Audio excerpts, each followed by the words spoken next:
the school beauty's personal bodyguard. This video is purely for entertainment and does not infringe on copyrights or laws. The rights to the novel and image belong to the original author. We do not claim ownership. Don't like waiting and want to listen to this fanfic in full now? Subscribe to our Patreon, where you'll find the best fanfics. Chapter 251. Let her have an accident. Looks like we need to hurry. Call Zhang Yazhao again and tell him to stir up some trouble, no matter what. Ideally, get that Chu Mengyao into trouble to distract Chu Pengzhan from the company's affairs. Just give me a little more time, and I'm confident I can seize control of the company and rally the other shareholders to my side. Jin Gubang thought for a moment before instructing Jin Maosheng. This time, he was truly ruthless. Chu Pengzhan was already suspicious and wary of him, and the company's power was shrinking. If this continued, it would be very disadvantageous for Jin Gubang. Okay, Dad. I'll contact Zhang Yazhao right away and have him do something about it. Jin Maosheng nodded. Be careful of that Lin Yi. That kid's ruined our plans twice, Jin Gubang warned. This time, we must find a way to have the best of both worlds. Jin Maosheng was thinking about whether he could have an accident for Chu Mengyao. He was even more sinister and ruthless than his father, and he loved to solve problems through accidents. Just like the incident with the falling chandelier in the Pengzhan Group parking lot, he intended to eliminate Chu Pengzhan by accident. The electrician who was working on the situation was subsequently electrocuted to death. Jin Maosheng was a ruthless man. He had always disapproved of the kidnapping of Chu Mengyao. He believed that simply killing that girl would throw Chu Pengzhan into disarray, leaving him no time to manage the company. Then, the Jin family would swoop in and seize the chairmanship.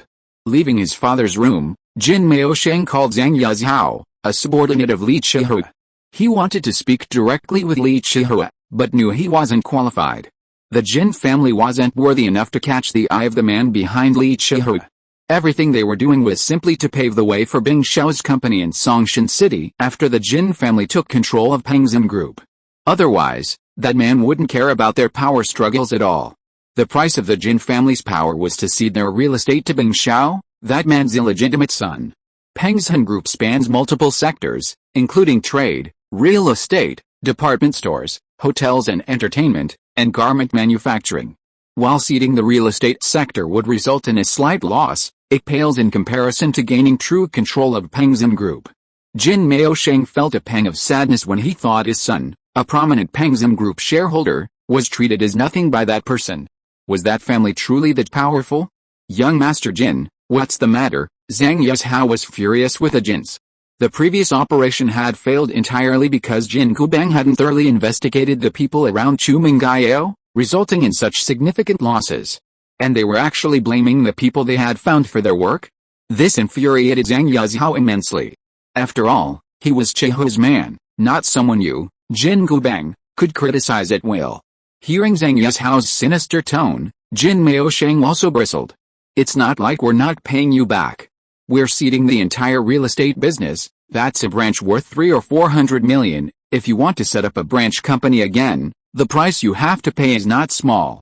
Is the price small for transferring such a branch company as a whole? Mr. Zhang, I hope you can understand that our relationship is a partnership, not a relationship of subordination. If this matter is handled well, young Master Bing can get what he wants, and so can I. Jin Maosheng is no pushover. He is much more ruthless than his father. This usurpation of power was instigated by him, but if it fails, I won't lose much. We will still maintain the current situation. Our Jin family is also a shareholder of Pengzhan Group, but will young Master Bing let you go? This, Zhang Yazhao's heart shuddered. Why didn't he think of this before? He was a little annoyed that the Jin family blamed him for everything, but now he thinks that he is working for young Master Bing. If he does it well, can young Master Bing treat him unfairly? But on the other hand, if he doesn't do it well, will young Master Bing let him go? Thinking of this, Zhang Yazhao suddenly broke out in a cold sweat. Brother Jin, look at what you said. We two brothers are all for the common interests. It's unorthodox to say this. Don't worry, I will do my best. Jin Maosheng sneered in his heart. If I don't scare you, you will drag me around and not try your best. But he smiled and said, Brother Yazhao, what are you talking about? After the last incident, Chu Pengzhan, that old fox, became suspicious and kept shrinking the company's power. My father is very passive, Then what should I do now? Zhang Yazhao thought to himself. I can't get involved in your company's affairs. Why are you telling me this?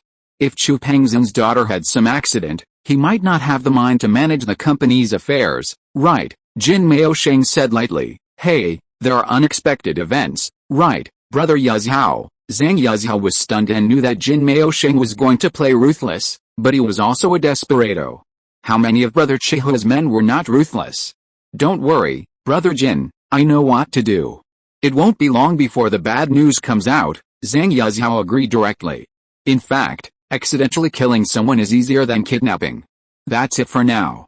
I'll wait for the news. Jin Maosheng hung up the phone, thinking to himself, if I don't give Zhang Yazhao a warning, he still won't know what's going on.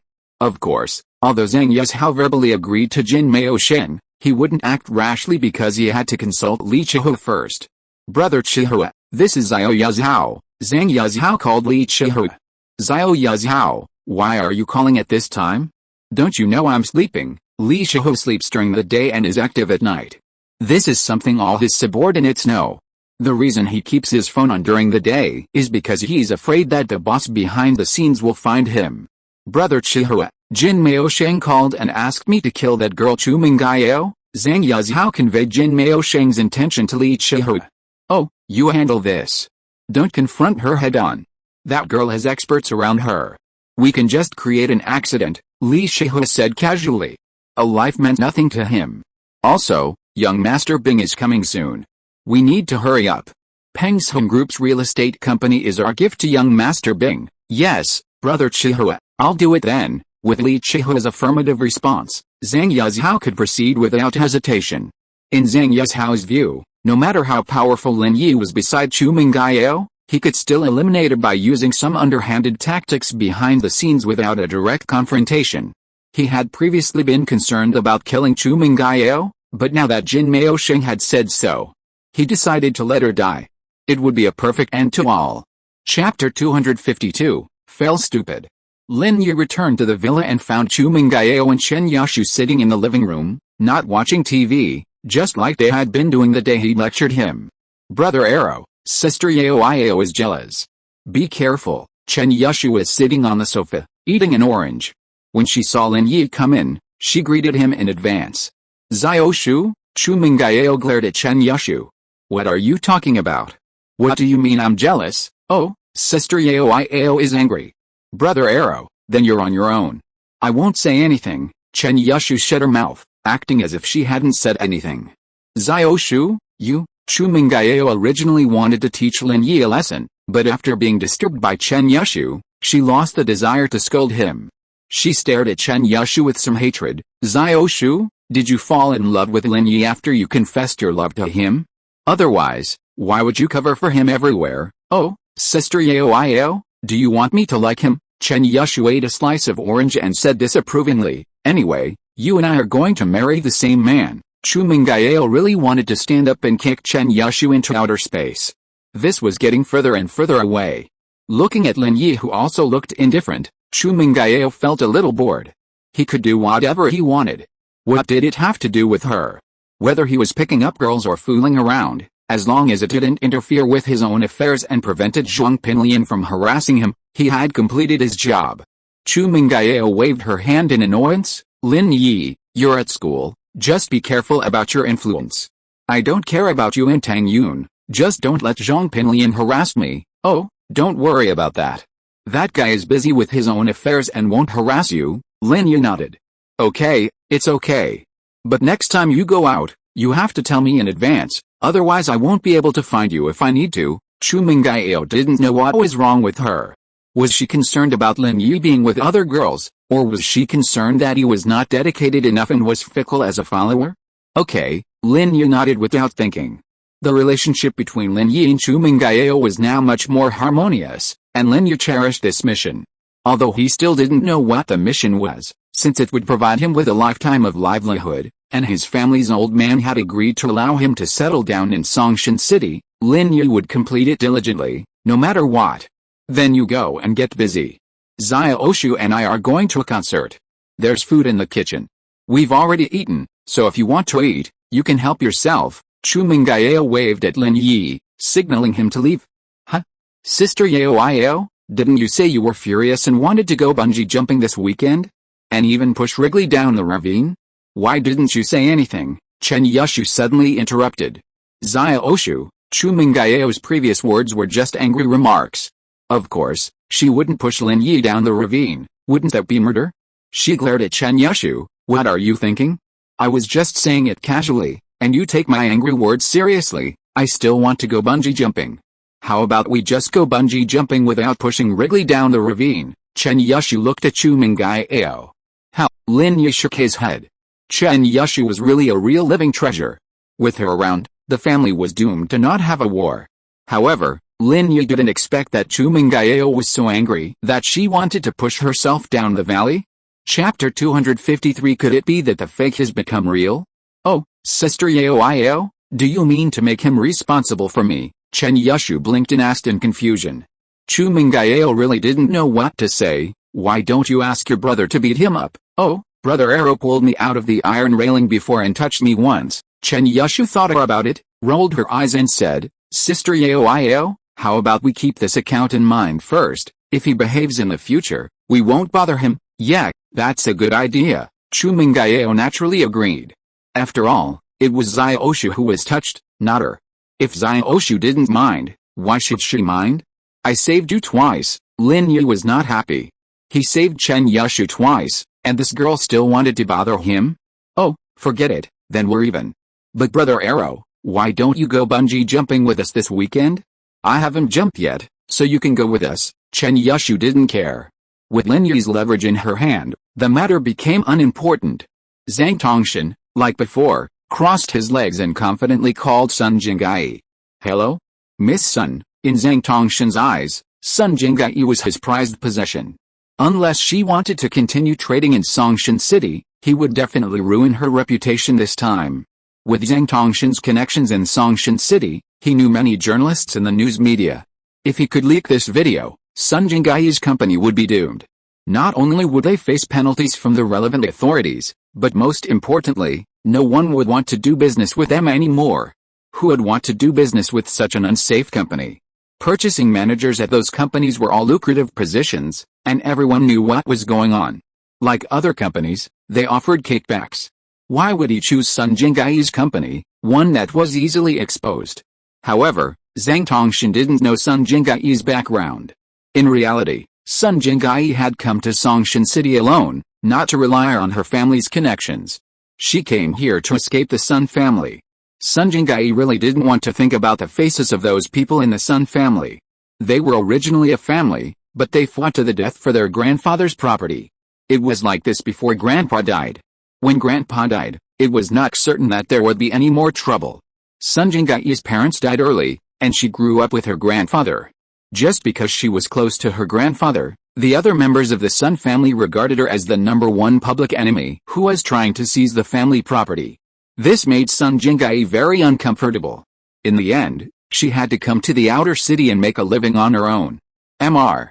Zhang, what's the matter? Sun Jinggai got the memory card and naturally no longer feared Zhang Tongshan. She answered the phone and spoke leisurely without the previous tension. Miss Sun, have you forgotten? I'm holding a small press conference today to expose the inside story of some companies in the industry that are violating business ethics, disrupting industry order, and causing unhealthy practices, Zhang Tongshan said. Miss Sun, would you be interested in attending? Zhang Tongshan sneered inwardly. Sun Jinggai, this is your last chance. Don't be ungrateful, or I'll leak the video at the press conference and ruin your company's reputation. Oh? Since Mr. Zhang invited me, how can I not go? Sun Jinggai said calmly. What time and where? This morning at 9 o'clock, in my company's conference room. I think it would be best if Miss Sun came early to discuss the press conference with me, Zhang Tongshan said suggestively. Sorry, I'm afraid I have some things to do here. I can't come early. Being on time is good, Sun Jinggai was puzzled. How did Zhang Tongshan notice that his memory card was missing? Why did he still look so confident? Did he have a backup? No, Sun Jinggai heard that Zhang Tongshan was a computer illiterate, so she dared to let Lin Yi take the risk of stealing the memory card, because Zhang Tongshan didn't know how to use a computer or a camera at all. He asked a private detective to record the video, and after watching it, He kept it in his handbag. Sun Jinggai guessed correctly. To be on the safe side, Zhang Tongshan even took a look at the video recorder this morning, and found that the memory card was still on it, so he felt relieved. He didn't know how to tinker with such delicate gadgets, so he didn't open it to see what was going on. Zhang Tongshan was a vulgar person, and he was usually only good at building interpersonal relationships. So although the company sold computers, he couldn't even find the computer power button. Well, I hope Miss Sun won't regret it. Zhang Tongshan snorted and hung up the phone, thinking to himself, "You bitch, don't refuse my favor, or you'll cry when the time comes." At 9 o'clock, Sun Jinggai finally showed up at Zhang Tongshan's conference room. Zhang Tongshan's face was grim, and a hint of cruelty flashed in his eyes. This woman was really patient, but he wondered if she would still be so patient after watching the video. Zhang Tongshan had already decided that since Sun Jinggai was so ungrateful, then well, he would just let her taste the price of rejecting him. "Miss Sun, you're very late." Zhang Tongshan nodded indifferently at Sun Jinggai. "Mr. Zhang, for your company's press conference? What does it matter if I come early or late?" Sun Jinggai said indifferently. "Well, Miss Sun, please take a seat." Zhang Tongshan sneered and sat on the podium in the conference room. Most of these reporters had good relationships with his company, and through their connections, he had even invited the chief reporters of several major newspapers. You can imagine how shocking this revelation would be. Chapter 254 Who will be ruined? But since Sun Jinggai hasn't changed her mind yet, Zhang Tongshan doesn't mind ruining her reputation. "Everyone, welcome to Zhang's small press conference. Those present here are either journalists or colleagues, not outsiders. Let's skip the formalities and get straight to the point." Zhang Tongshan cleared his throat and said. "Mr. Zhang, just go ahead. We're all ready." A reporter, who had been tipped off, pointed his camera at the large screen in the conference room. "Okay, then," Zhang Tongshan nodded. "Today, I'm going to expose a scoundrel in our industry. This person has corrupted our ethics and led to unhealthy practices. What do you think we should do with such a person? Get rid of the black sheep. How can such a person be worthy of trading?" An industry insider, who had been in collusion with the group, stood up and said. "Yes, Mr. Zhang, please expose him. We're all waiting. We want to see who this person is. How can such a person, worse than pigs and dogs, be worthy of trading?" Another person stood up and cheered. In reality, only a few people were talking, and they had all received Zhang Tongshan's hint. The others were mostly there to watch the fun and wouldn't get involved. "Okay, Secretary Li, go play this video." Zhang Tongshan handed the video recorder to his secretary. This was the first time he'd given a camera to his secretary. Before, he wouldn't let anyone touch it. Firstly, Zhang Tongshan was afraid the video would get out too soon, which would negate its effectiveness as a threat to Sun Jinggai. If it got out, Sun Jinggai would naturally refuse to comply with his demands. Secondly, he didn't trust the people around him. He feared Sun Jinggai would bribe them to delete the video, making his private investigators' recording a waste of time. So, only then did Zhang Tongshan pull out the camera. "Everyone, please watch the video." Zhang Tongshan waited for Secretary Li to connect the camera to the large television in the conference room, then gestured for everyone to watch. Suddenly, the sound of a man and woman moaning could be heard from the TV. Many TVs play the sound first, then the picture, with the picture always about a second behind the sound. Everyone was curious. What was this video? Zhang Tongshan was also puzzled. When he first watched this video, there didn't seem to be this sound. Just as everyone was wondering, two naked figures appeared on the TV screen. The man was fat and the woman was plump. But why did the man look so familiar? Everyone's eyes fell on Zhang Tongshan, because the male protagonist of the video was Zhang Tongshan himself. Sun Jinggai secretly spit and lowered her head. She was a little hesitant to look at the picture on TV, but she was very happy in her heart. The date of the video on TV was last night, which happened to be when Lin Yi went to steal the memory card. And Lin Yi said that he played with a camera for a while, so this must be the picture that Lin Yi recorded casually. Although she was a little annoyed by Lin Yi's sudden dominance yesterday, Sun Jinggai was undoubtedly very straightforward today. She let out a deep breath of anger. Zhang Tongshan, you are so embarrassed today. Like everyone else, he was stunned for a long time, then his face flushed. Secretary Li? What is this? It's a mess. What are you playing, Mr. Zhang? This is the camera you gave me. I connected it directly to the TV, Secretary Li looked innocent. The conference room suddenly burst into laughter. Those reporters who had a relationship with Zhang Tongshan were all puzzled, but those who had no relationship were excited.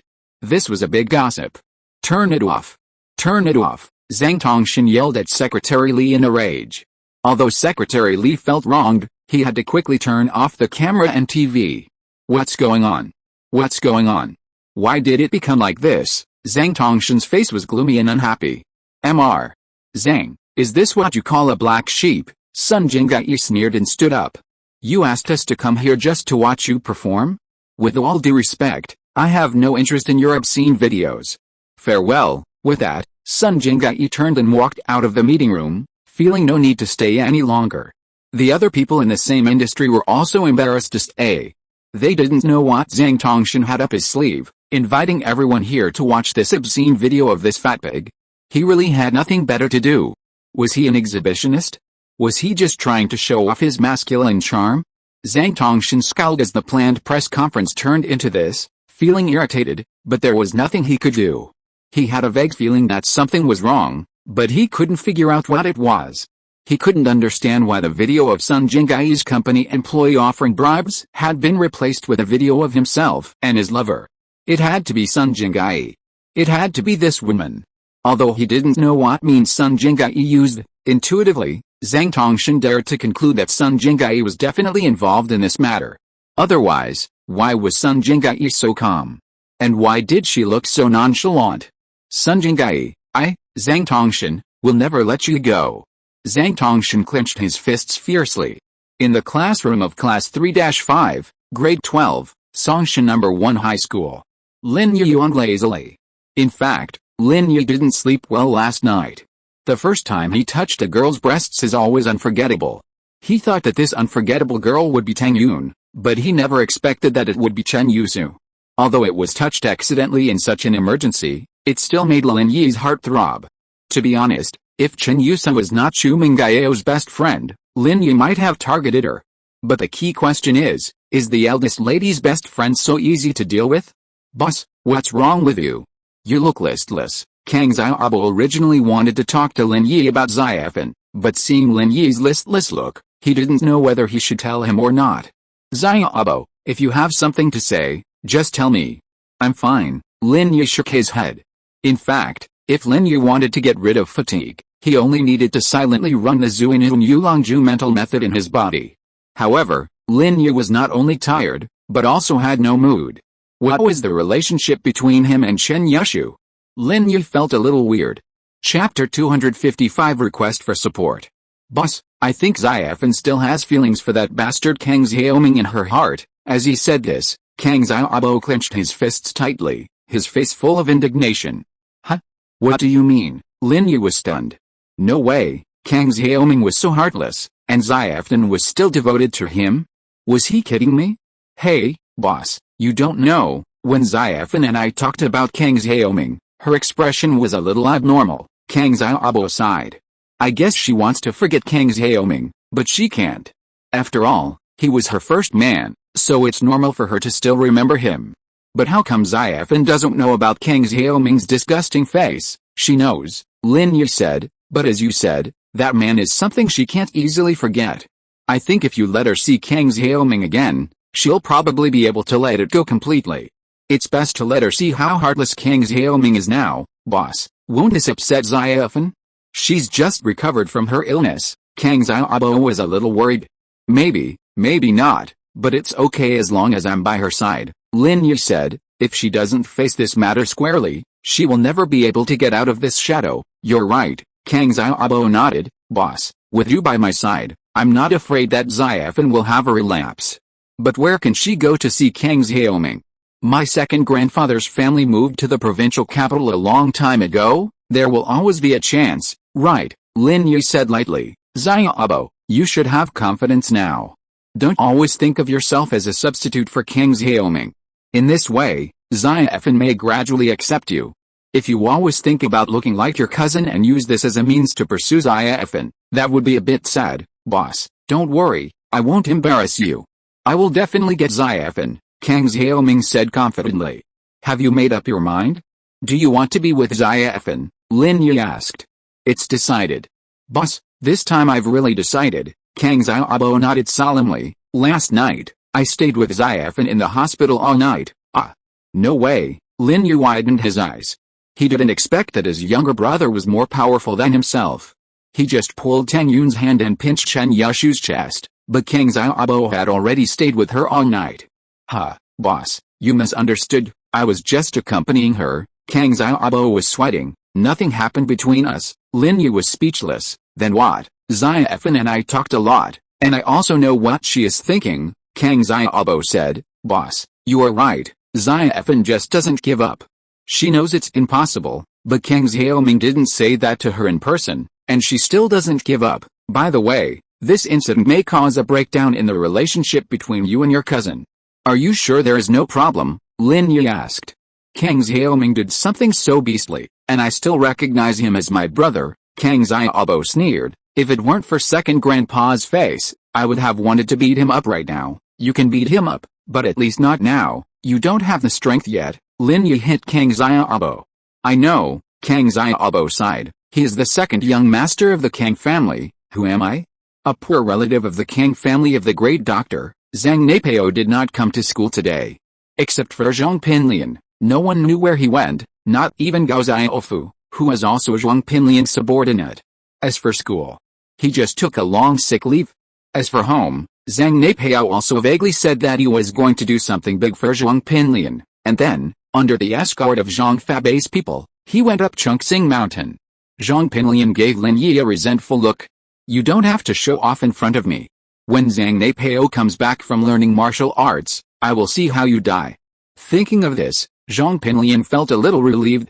After all, Lin Yi would die sooner or later, so let him jump around for 2 days first, and let him be proud for a few days before he dies.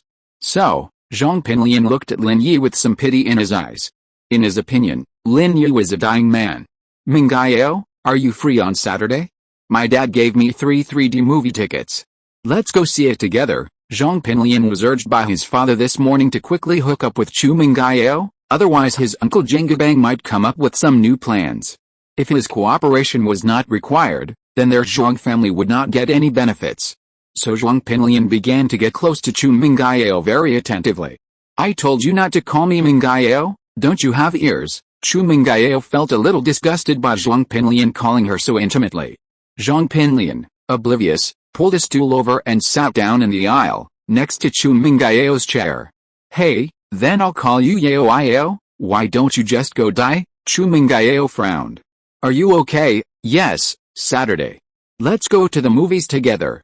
It's the 3D version of The Fallen Emperor, an international blockbuster, Zhong Pinliang said, pulling out 3 tickets.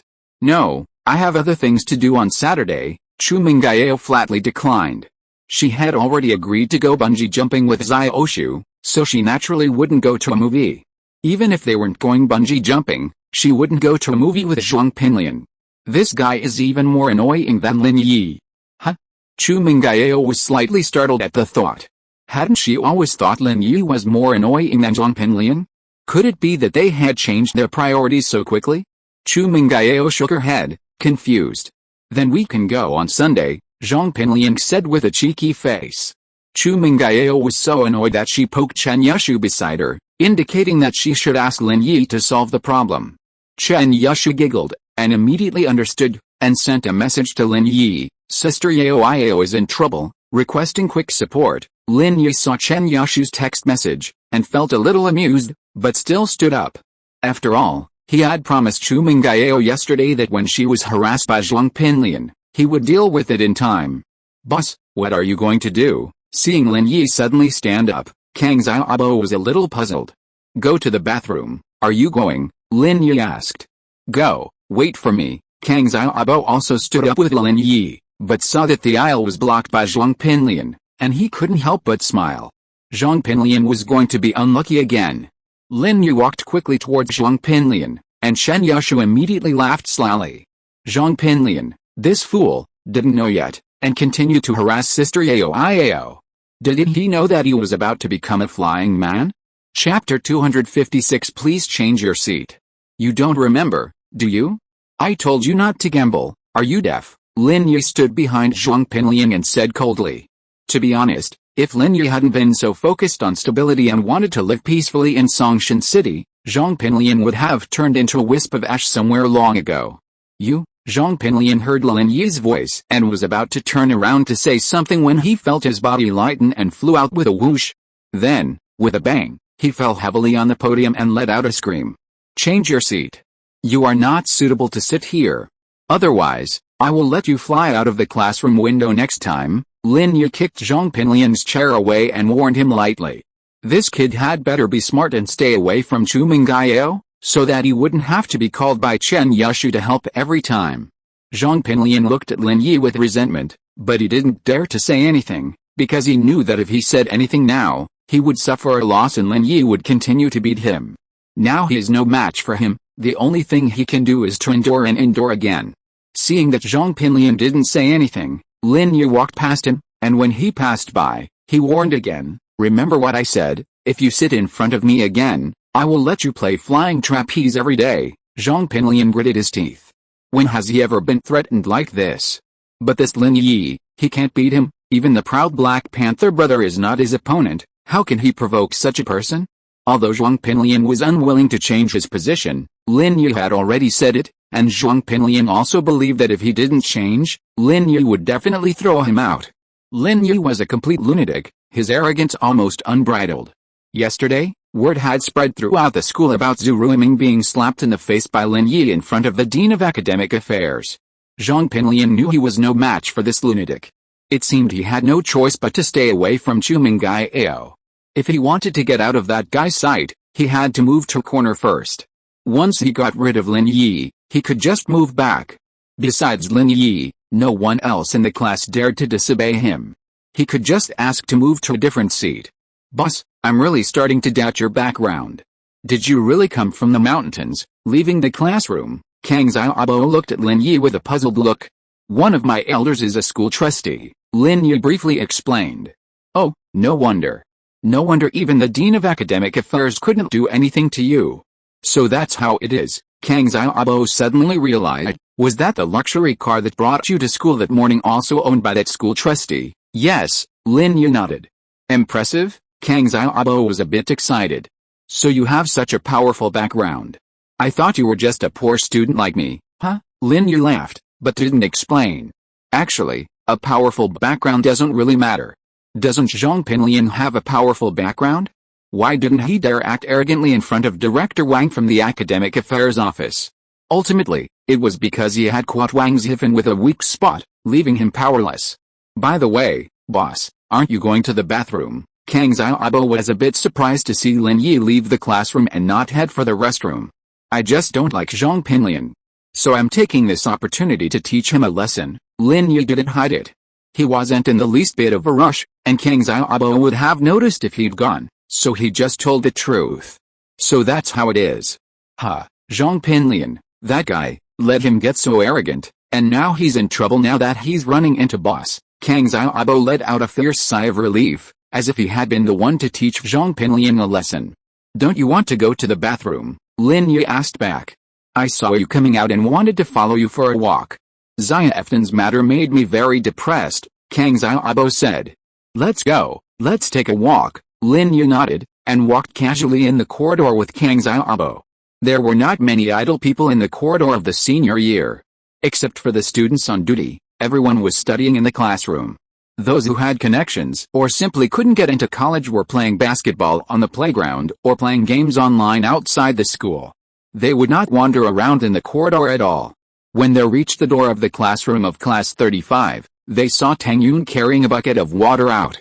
It seemed that she was going to the bathroom to change the water. Kang Xiaobo ran over in 2 steps. Sister-in-law, let me do it. Tang Yun was startled by Kang Xiaobo, and the bucket in her hand almost fell to the ground. What did you call me, sister-in-law? Kang Xiaobo said as if it was a matter of course. Yesterday, the boss declared his sovereignty over you in front of so many people, didn't you? Sister-in-law, deny it, don't shout those. Tang Yun blushed slightly, and handed the bucket in her hand to Kang Xiaobo. Go and get some water. Oh, okay. Kang Xiaobo took the bucket and rushed to the bathroom happily. Don't mind, this guy is like this. Lin Yi leaned his hands on the wall of the corridor, surrounded Tang Yun, and said. Yeah, I know, Tang Yun said shyly. Don't do that. We're at school. Lin Yi's action was unintentional, but after hearing what Tang Yun said, he realized how ambiguous his action was. It was as if he was going to kiss Tang Yun. Embarrassed, he quickly withdrew his hand, but said, then what about not being at school? Yeah, I'm ignoring you. Tang Yun naturally didn't want to talk about this topic with Lin Yi. The past 2 days, because of Lin Yi's matter, Tang Yun was already upset. Especially last night, she didn't sleep well all night. The scene of Lin Yi pulling her hand and slapping Zhu Ruiming kept flashing in front of her eyes. Was this considered liking him? Tang Yun didn't know, but she couldn't stop herself from thinking about it. Lin Yi smiled and didn't continue to tease her. In Lin Yi's heart, Tang Yun was different from Sun Jinggai. Sun Jinggai was a cunning little fox, and Lin Yi naturally wouldn't spoil her. However, for Tang Yun, he only had the kind of careful care he would give to a young girl. Ah, look at Xiaobo. Something seems to have happened. Tang Yun was a little flustered, so she looked around, afraid that others would see her and Lin Yi together, and she saw Kang Xiaobo in trouble. Kang Xiaobo ran to the bathroom, and just as he was about to go in, he bumped into a fat boy coming out of the bathroom. If you're listening to this novel on a channel other than Fanfic World, it means they downloaded and uploaded it without effort. We cordially invite you to visit our channel, Mundo Fanfic Novelis. There you'll find the original version of this story and you can explore many other novels of various genres. We're waiting for you to immerse yourself in a world of incredible novels. Chapter 257, Confession is considered a boyfriend? Kang Xiaobo was no match for the fat man, stumbling back. But that was enough. As luck would have it, the dirty water in his bucket spilled out, splashing all over the fat man's pants, as if he'd just peed. Don't you have eyes? The fat man fumed. He'd just gone to the bathroom to smoke a cigarette, only to be splashed with dirty water. He was furious. Are you looking for death? The fat man was a bully in his senior year. Of course, a bully was just a bit of a name in his grade, and compared to the 4 school bullies, he was a far cry from them. But it was perfectly normal for a bully to act pretentious with the average student. So, the fat bully took Kang Xiaobo as a target for his sass. Can you blame me for this? At most, we're both halfway to blame. Why didn't you keep an eye on us? Kang Xiaobo, infuriated, felt he wasn't unreasonable. He was about to apologize, but the man started cursing. Should I watch out? You daffy, haven't I watched out to who's walking by? Which class are you from? Don't you know me? The fat bully glared at Kang Xiaobo. You daffy. Kang Xiaobo was stunned. He took a closer look at the person in front of him. It was indeed Yu Dafa. However, a trace of contempt rose in his heart. He looked at the bucket in his hand. There was a little dirty water left. Kang Xiaobo picked it up and poured it on Yu Dafa's head. You don't want to live anymore. Yu Dafa was furious and pointed at Kang Xiaobo. Get out of here now. My boss and sister-in-law are waiting for me to fetch water. If you delay any longer, my boss will come and I won't care, Kang Xiaobo said, pushing Yu Dafa's hand aside. Your boss and sister-in-law? Yu Dafa was stunned and a little confused. Right behind me, Kang Xiaobo pointed behind him. Yu Dafa looked in the direction Kang Xiaobo pointed, but saw Lin Yi and Tang Yun standing not far away. His calves suddenly cramped and he almost fell to the ground. Brother, you said Brother Lin Yi is your boss. Yu Dafa's tone towards Kang Xiaobo suddenly became polite. Who doesn't know Lin Yi? One of the 4 new school bullies, he is clearly superior to the other 2 and has become the leader of the new generation. How could Yu Dafa afford to mess with such a person? Of the 4 school bullies, the top one has already graduated and become a legend, while the last one is a demon from the junior high school. He had been in the school for a few days and had thrown the school into chaos. Although he had transferred to another school long ago, he was still listed as one of the legends of the 4 bullies. Now there are only 2 of the 4 bullies left, but they are being trampled by Lin Yi. Lin Yi has become the leader of the new generation of the 4 bullies. How could a little bully like Yu Dafa dare to mess with him? He knew that he was no match for Zhong Pinliang and Zhu Ruiming, let alone Lin Yi. Nonsense, my name is Kang Xiaobo, and I'm the boss's only little brother.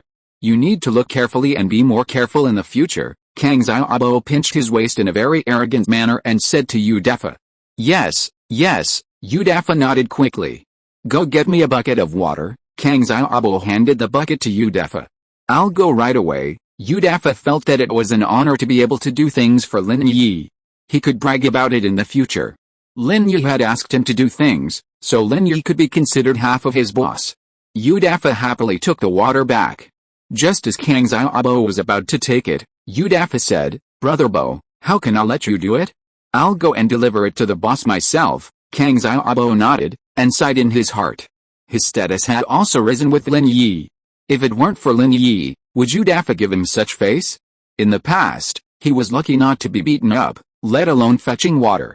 Yudafa carried the bucket to Lin Yi and Tang Yun. "Boss, sister-in-law, take the water." "Who are you?" Lin Yi looked at Yudafa in confusion. He didn't recognize him. Where did he come from? "Boss, my name is Yudafa. I'm the leader of the senior class."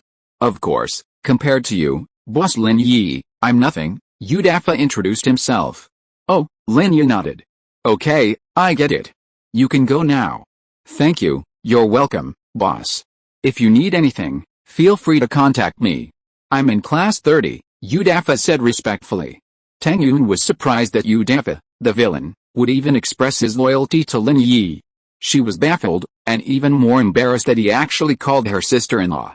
Tang Yun still remembered the love letters Yudafa had written her. They were so disgusting and explicit, but in the blink of an eye, he had become so servile. All of this was because of Lin Yi, a boy who had transferred to the school less than a month ago. I'm going back.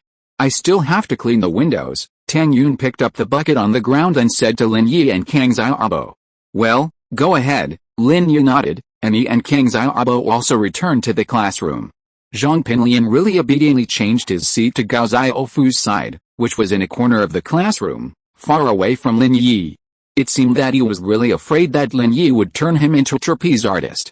"Sister Yao, I think Brother Arrow is so handsome." Chen Yushu pulled Chu Mengyao's arm. "Look at Zhong Pinliang." He moved away after being frightened by him. "You don't have to worry about being harassed anymore. Yeah, he is so handsome. Let him touch your breasts." Chu Mengyao curled her lips. "Sister Yao, are you jealous? Or will you let him touch it next time?" Chen Yushu asked with a smile. "I'm not stupid." Chu Mengyao glared at Chen Yushu. "Is he my boyfriend? Why should I let him touch me? If you want to be touched, go ahead." "Oh, since Arrow accepted my confession, he's my boyfriend, right?" Chen Yushu thought to herself. "So, letting him touch me wouldn't be a disadvantage." "Yeah, that's it." Chu Mengyao was really going crazy over Chen Yushu. Was this best friend out of her mind? Is there anyone like her? Early Saturday morning, Lin Yi slapped Chen Yushu awake. "Arrow, get up. We're going to the amusement park today." "An amusement park?" Lin Yi then remembered that he'd promised Missy and Xiaoshu to go bungee jumping. He drowsily got out of bed, washed, and dressed. When he left the room, he found Chu Mengyao and Chen Yushu already ready. "You drive Xiaoshu's Beetle and follow us. Xiaoshu and I will take my car." Chu Mengyao glanced at Lin Yi and ordered. "Okay," Lin Yi thought. "Why not just drive the shabby van that Black Panther got? It can accommodate everyone.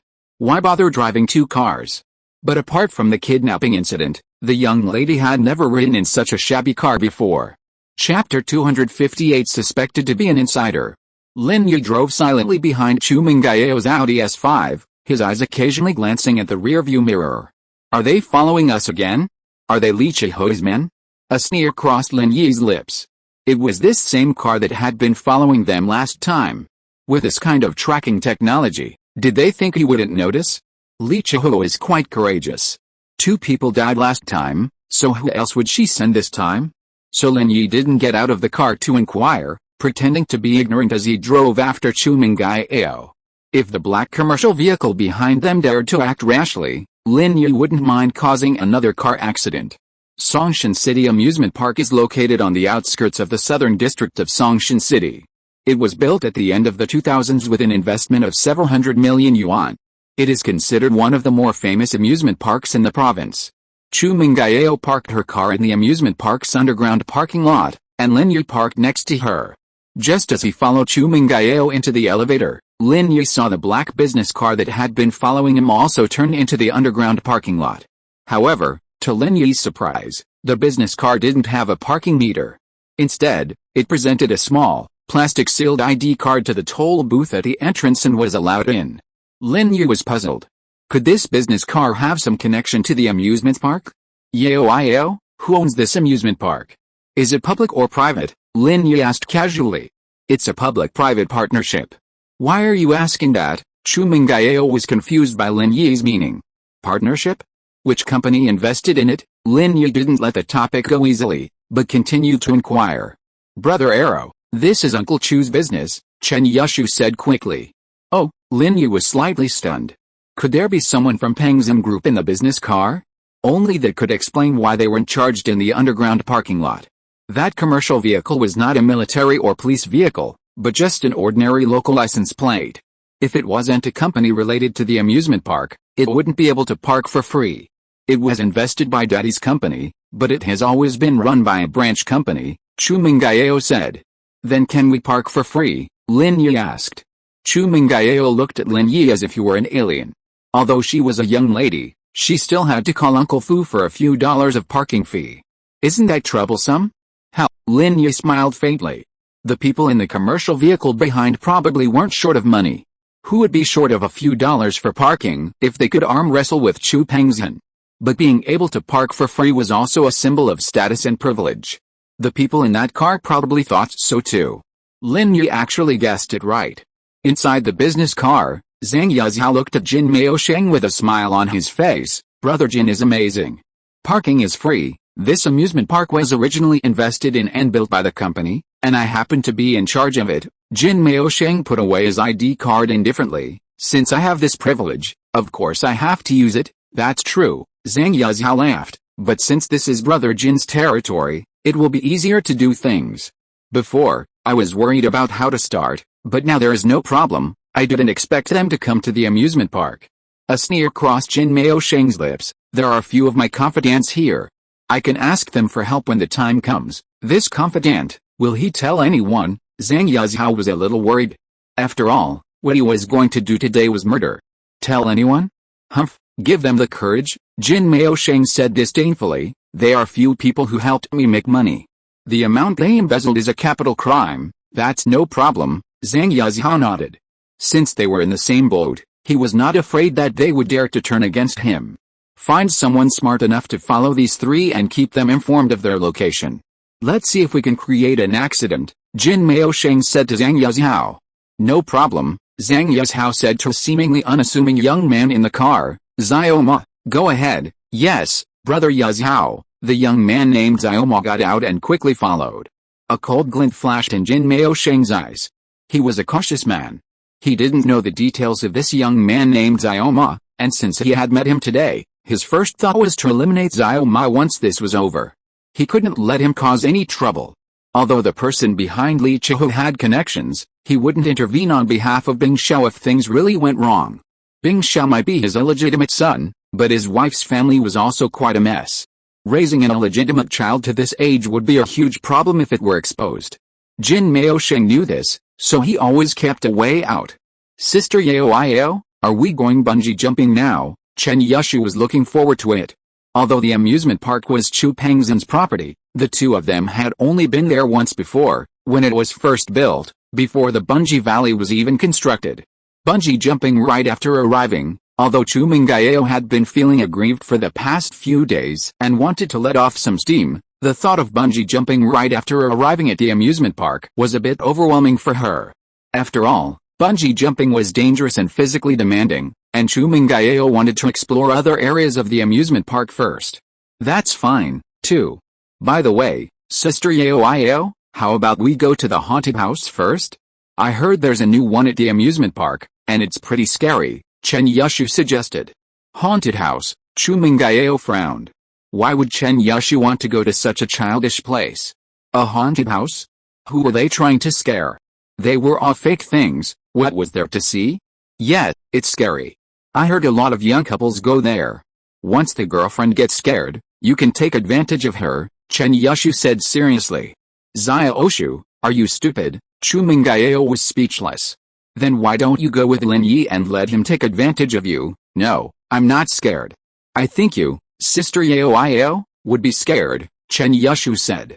Would I be scared? Chu Mengyao was even more speechless. You think I'd be scared of those kitty things? If so, then go ahead and see who's scared. But Xiaoshu, I'm telling you, don't be upset if you get taken advantage of. Sister Yao, who gets taken advantage of? It's still unclear, Chen Yushu said with a smile. She had secretly watched the video Zhong Pinliang had filmed in the haunted house with his phone. Having seen it once, she wasn't too scared. Chu Mengyao was there at the time, but she was completely focused on Zhong Pinliang, leaving Chen Yushu to watch alone. In fact, Zhong Pinliang showed it to Chen Yushu with the intention of asking Chen Yushu to persuade Chu Mengyao to go to the haunted house with him. However, after watching it, Chen Yushu had no intention of taking Zhong Pinliang with her. Chapter 259 Pretending to be a ghost to scare people. Following Chu Mengyao and Chen Yushu from a distance, Xiao Ma also overheard their conversation. Of course, Lin Yi had already noticed Xiao Ma following them, but he simply didn't alert them. In his opinion, Xiao Ma posed no threat at all. It would be better to let him follow and see what he was up to, perhaps even leading to the discovery of the other individuals behind the scenes. He was just a minor character. Even if Lin Yi eliminated him, it wouldn't have any impact on the people behind him. He wasn't even a third of the yellow rank, just a handyman. Brother Yazhao, from what they said, they're going to haunted house. Xiao Ma's job was to keep Zhang Yazhao and Jin Maosheng informed of Chu Mengyao and the others' whereabouts. Haunted house? I see, Zhang Yazhao said. Let me talk to Brother Jin and I'll tell you what to do. Jin Maosheng also heard Xiao Ma's words over the intercom, but he hadn't yet figured out what kind of incident he could orchestrate in the haunted house. An assassination was definitely out of the question. That would only lead to faster police involvement, which was not what Jin Maosheng wanted. First, have Xiao Ma go find the ticket window for the haunted house and tell them to slow down the ticket sales. Don't let Chu Mengyao and the others in right away. Jin Maosheng thought for a moment and said to Zhang Yazhao. Okay, Zhang Yazhao relayed Jin Maosheng's thoughts to Xiao Ma and asked, Brother Jin, what should we do now? What kind of accident could possibly lead to death in a haunted house? Jin Maosheng decided to discuss this with Zhang Yazhao, hoping to pool their wisdom. Inside this haunted house, Zhang Yazhao couldn't think of any good ideas for a moment. There's nothing else in a haunted house except scaring people. They're all fake things. Scare people. Jin Maosheng suddenly laughed sinisterly. I know, haha, how about we pretend to be ghosts and scare them to death? That's a good idea. The things in it are all dead. Although it's scary, it's nothing. But if we pretend to be ghosts and shout their names, I guess they will. Zhang Yazhao nodded in agreement as soon as he heard it. Isn't there a saying? Scare people, scare them to death. That's the truth. Let's go. Let's get ready and scare these two girls to death. Jin Maosheng smiled sinisterly. Originally, he just said this suggestion casually, but when he heard Zhang Yazhao's agreement, he was also moved. That's right. Scaring people to death is an old saying. It should not be wrong. Why does this haunted house only let 3 or 4 people in at a time? Chu Mengyao looked at the entrance of the haunted house impatiently. There were still 3 or 4 groups of people waiting in line ahead of her. Who knew how long it would take for her to get in? If she had known earlier, she would have asked Uncle Fu to come and say hello in advance so that she could go through the back door, so that she wouldn't have to wait so long.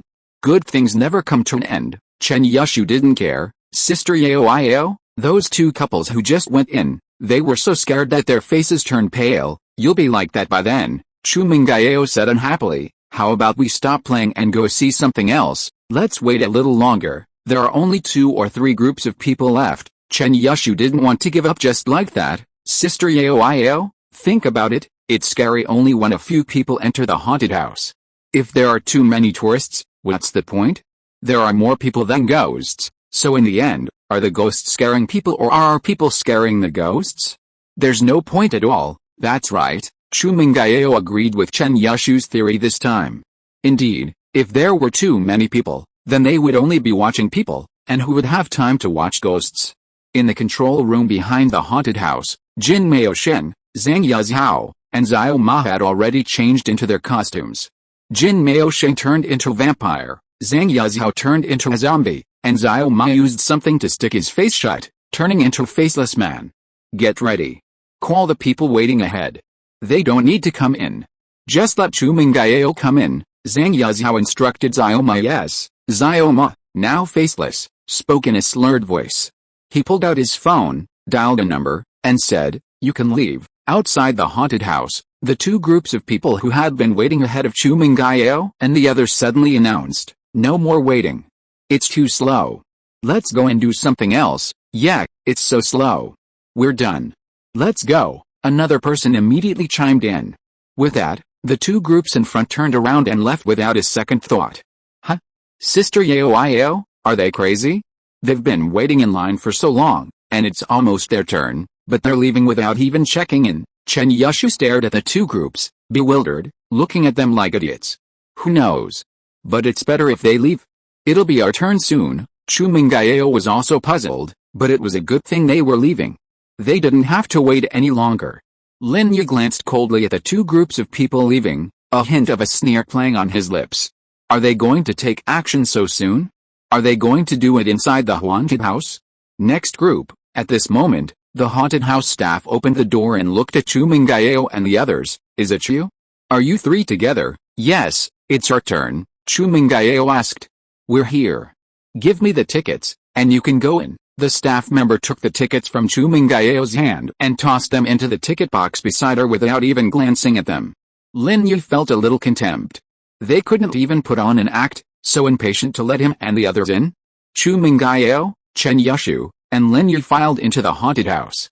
The door at the back of the house slammed shut, and eerie screams rang out from within. "Woo, ah!" Chu Mengyao shuddered uncontrollably.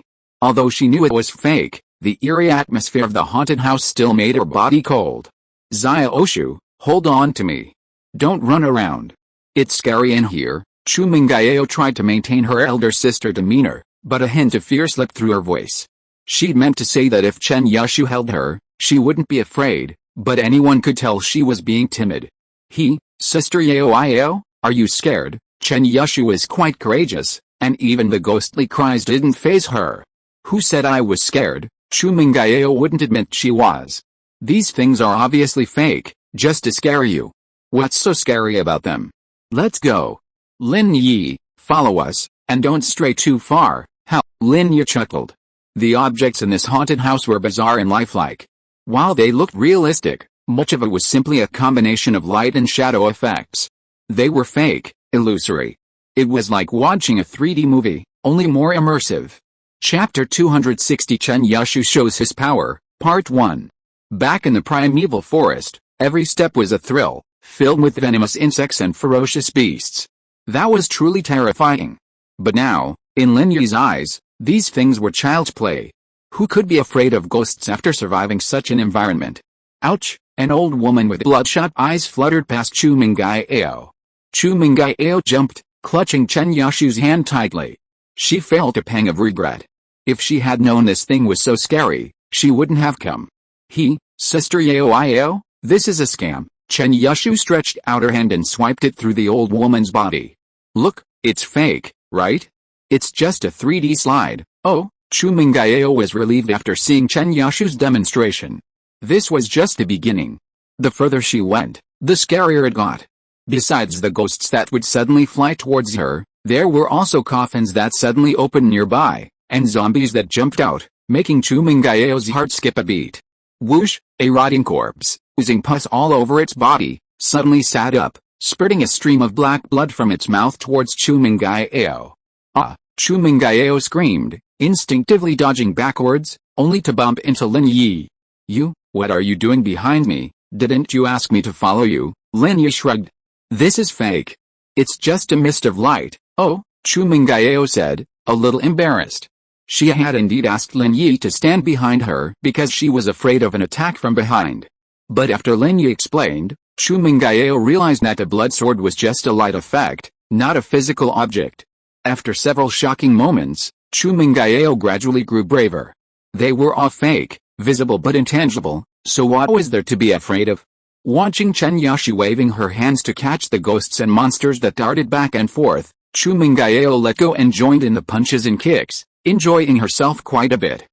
Chu Mengyao felt someone tap her arrow, and thought it was Lin Yi. "Lin Yi, why are you tapping me?" "Stop it, I'm having fun." The hand tapped Chu Mengyao again. Chu Mengyao was a little angry and turned her head. "Lin Yi, you?" Chu Mengyao screamed because she saw a faceless man tapping her shoulder. Of course, The faceless man is not scary. The scary thing is that the faceless man's hand is not illusory, but it really tapped her body. Sister Yao, what's wrong with you? Chen Yushu was excited about fighting ghosts, and suddenly heard Chu Mengyao scream. She turned her head and saw a faceless man tapping Chu Mengyao's shoulder. Huh? Chen Yushu was a little confused. Aren't the things here illusory? Why doesn't that faceless man seem to be? Quickly approaching Chu Mengyao, Chen Yushu grabbed the faceless figure's face. Huh? You can really touch it? Did they add physical props? I'm the faceless figure, I'm going to eat you, Xiao Ma, frustrated by being caught by Chen Yushu, snarled in her low voice. Brother Yazhao had only asked him to play along, so he didn't dare act rashly and could only continue to pretend to be a ghost. Lin Yi, however, watched Xiao Ma with great interest. From the faceless figure's shoes, Lin Yi had already recognized him as the Xiao Ma who had been following him, and he had some idea of their trick. These people were really outrageous. They wanted to pretend to be ghosts and scare Chu Mengyao to death? What were they thinking? Did they know that Chu Mengyao had a little helper around? Even if Chu Mengyao was timid, with Chen Yushu's involvement, there was no way she would be scared to death. Even though Xiao Ma's skills were poor, and Lin Yi suspected he was merely pretending to be a ghost, Lin Yi remained vigilant. If Xiao Ma made any move that might harm Chu Mengyao, Lin Yi would be the first to strike. Lin Yi doubted they would dare to commit such an act in the haunted house. If they dared, they wouldn't have to wait until inside, they could do it anywhere. Sister Yao, look at this faceless figure. He's really good at pulling. Look at his face. He can stretch it, Chen Yushu said, tugging hard, stretching it several centimeters longer. Ouch, Xiao Ma nearly cried out in pain. How could this girl not be afraid of him?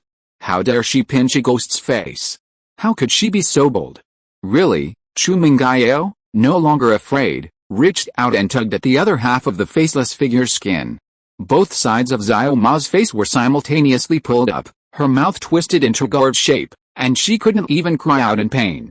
Woo, I'm the faceless man. I'm going to eat you. Xiao Ma's voice was almost tearful. How unoriginal. Can't you say something more terrifying? Chen Yushu was speechless. Sister Yao, get out of the way. I'm going to finish him off. Oh, okay. Chu Mengyao dodged to the side, but Chen Yushu suddenly swung her foot and kicked the faceless man in the crotch. Xiao Ma rolled her eyes and passed out from the pain. Hey, Chen Yushu waved her hands excitedly. Sister Yao, I'm so awesome. I killed a faceless man. Xiao, can you break this model? Why isn't it moving? Chu Mengyao naturally didn't think it was a person, but rather a realistic model, which Chen Yushu had knocked out of action. It's okay. It's your dad's playground after all. Someone can fix it if it breaks, Chen Yushu said after a moment's thought. That's right, Chu Mengyao didn't care. She naturally wouldn't care about such a small matter. In her opinion, if it's broken, just throw it away. Not far away, Jin Maosheng's face twitched twice, and Zhang Yazhao was sweating profusely as he watched. This girl is too cruel, isn't she? Not only did he pinch Xiao Ma's face, but he also gave him a crotch kick, which directly made Xiao Ma childless. Brother Jin, what should we do? Zhang Yazhao was a little scared. Looks like we have to do something cruel. Jin Maosheng sneered. Let's go. After Chen Yushu killed a faceless man, he continued to wave his fists to fight against ghosts, but regretfully found that except for the faceless man before, the others were real, all the others were illusory and could not be touched at all. Lin Yi looked at Xiao Ma with pity, and felt a little disgusted. This girl Chen Yushu was really cruel. Xiao Ma was kicked to death by her before he even made a move. Suddenly, a zombie and a vampire also surrounded Chu Mengyao. The zombie jumped close to Chu Mengyao, and muttered as he jumped, Chu Mengyao, give me your life. Chapter 261 Chen Yushu shows his power, Part 2. Chu Mengyao was suddenly frightened. How could this zombie know her own name? The previous ones were fine, but this zombie, calling her name and coming towards her, how could Chu Mengyao not be scared? Chen Yushu was a little puzzled. Sister Yao, is this zombie intelligent? It even knows your name. How should I know Xiaoshu? I'm a little scared. Chu Mengyao really felt that things were a bit weird. How could this zombie know her own name? Maybe the staff at the amusement park recognized you as Uncle Chu's daughter and temporarily changed the program to please you. Chen Yushu thought about it. This was the only possibility. She couldn't guess any other possibilities because there was no need to register your name when buying tickets. Xiaoshu, I'm a little scared. Let's go quickly. Chu Mengyao didn't want to stay here any longer. The things here made her feel uncomfortable. It's okay, Sister Yao, let me help you kill this zombie. Chen Yushu rushed towards the zombie happily. La la la, I'm an expert in catching ghosts. Chen Yushu rushed to the side of the zombie, stomped her foot suddenly, and stepped on the instep of the zombie. Zhang Yazhao howled and jumped to the side quickly on tiptoe, jumping much faster than before.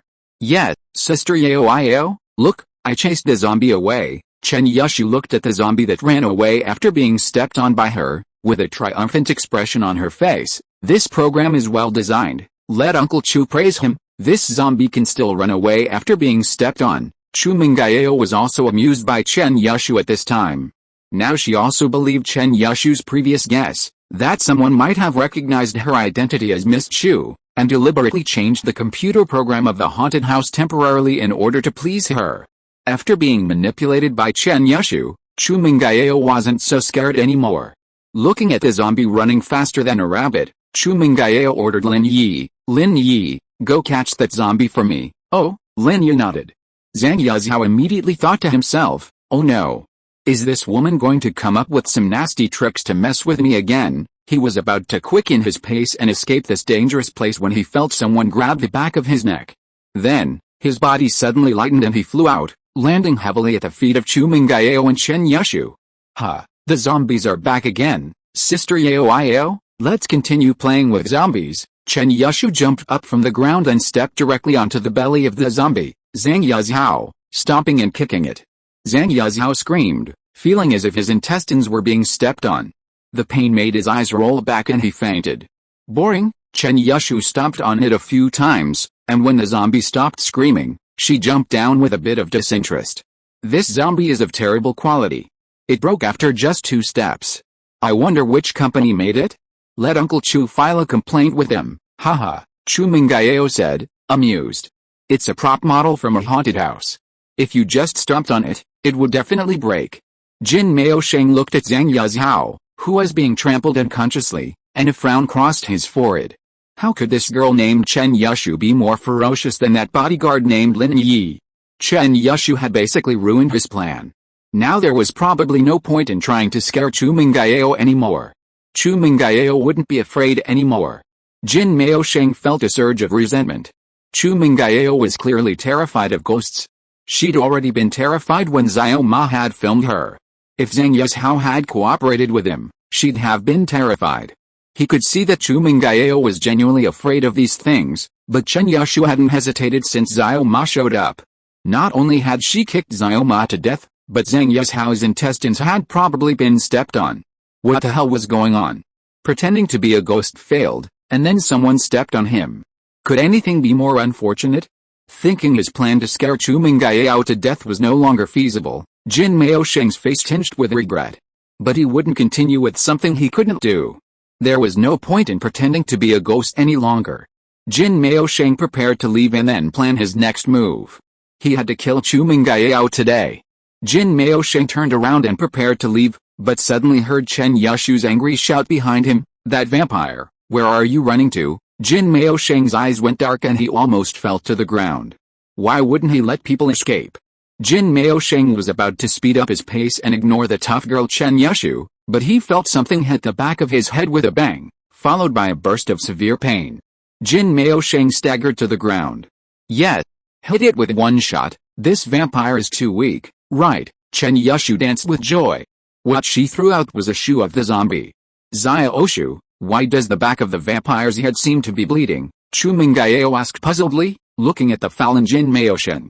It's so realistic. Chen Yushu didn't know what was going on, but she didn't care. Whatever. Let's go, Sister Yao, let's continue ghost hunting. Oh, okay, Chu Mengyao nodded, and continued walking with Chen Yushu. Lin Yi looked at the 2 guys on the ground, speechless. Those 2 idiots were so unlucky, being treated like toys by Chen Yushu. There were no more ghosts for Chen Yushu to defeat. Even after leaving the haunted house, Chen Yushu still felt a little unsatisfied. Only 3 ghosts to fight? That's a bit too few.